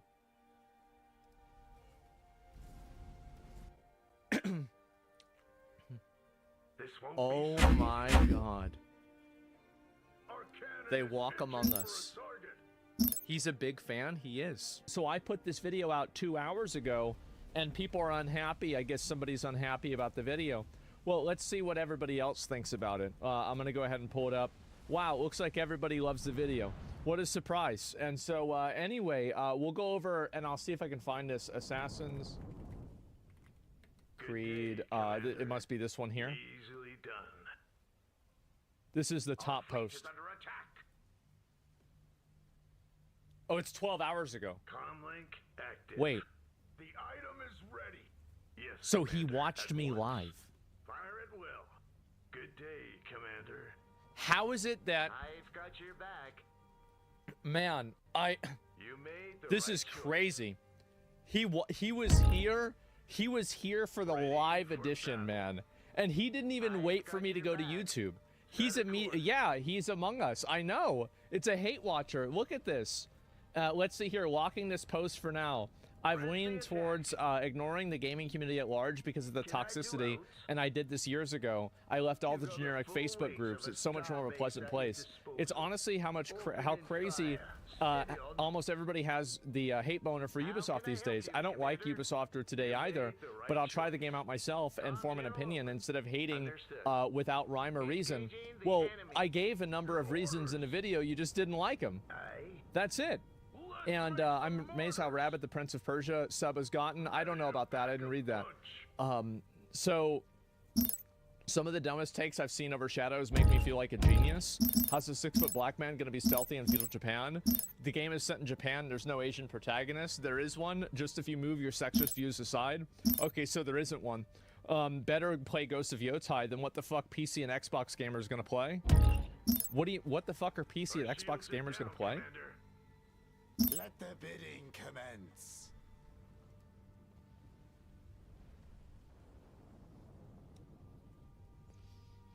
Yeah, just go play Elden Ring again. What now you're too good for Elden Ring? You can't. Yeah, go play Ghost of Tsushima again. That's on PC. What are you talking about? I can confirm that according to a source familiar with the person, that is in fact Jason Schreier's alt account. He watched this live. Did he really? Yeah, he wasn't a fan of it. I'm not surprised. What's the rest of these? I'll look at the other posts that they're making. And okay, I'm starting to get direct messages telling me to mauled and that I'm terminally online. This is proving my point. Wow, so somebody is disagreeing with you? So let me get this straight. The gaming community is toxic because they said you're malding? Cruising for a bruising. Free cremation. What? Shields down. What is this? This is crazy. Who is this guy? I disagree with him now. Yes, it's amazing. He's going and hating. I know. He posted a skull. He's under 20. Well, he has this here. This is not a surprise to anybody, but he has an 18+ profile. I'm sure there's no way that he posts on furry subs, right? There's no way that happened. And I certainly hope not. Anyway, so yeah, this is the people are disagreeing with me. I can't believe it. Yeah, let's see here if I can find the rest of these. Are any of these people even talking about me? No, it's just other random people. But so this guy watched my stream live, and he got so upset about what I said about Assassin's Creed that he went to the Assassin's Creed subreddit to write a a negative post about me, crying about it. That's amazing.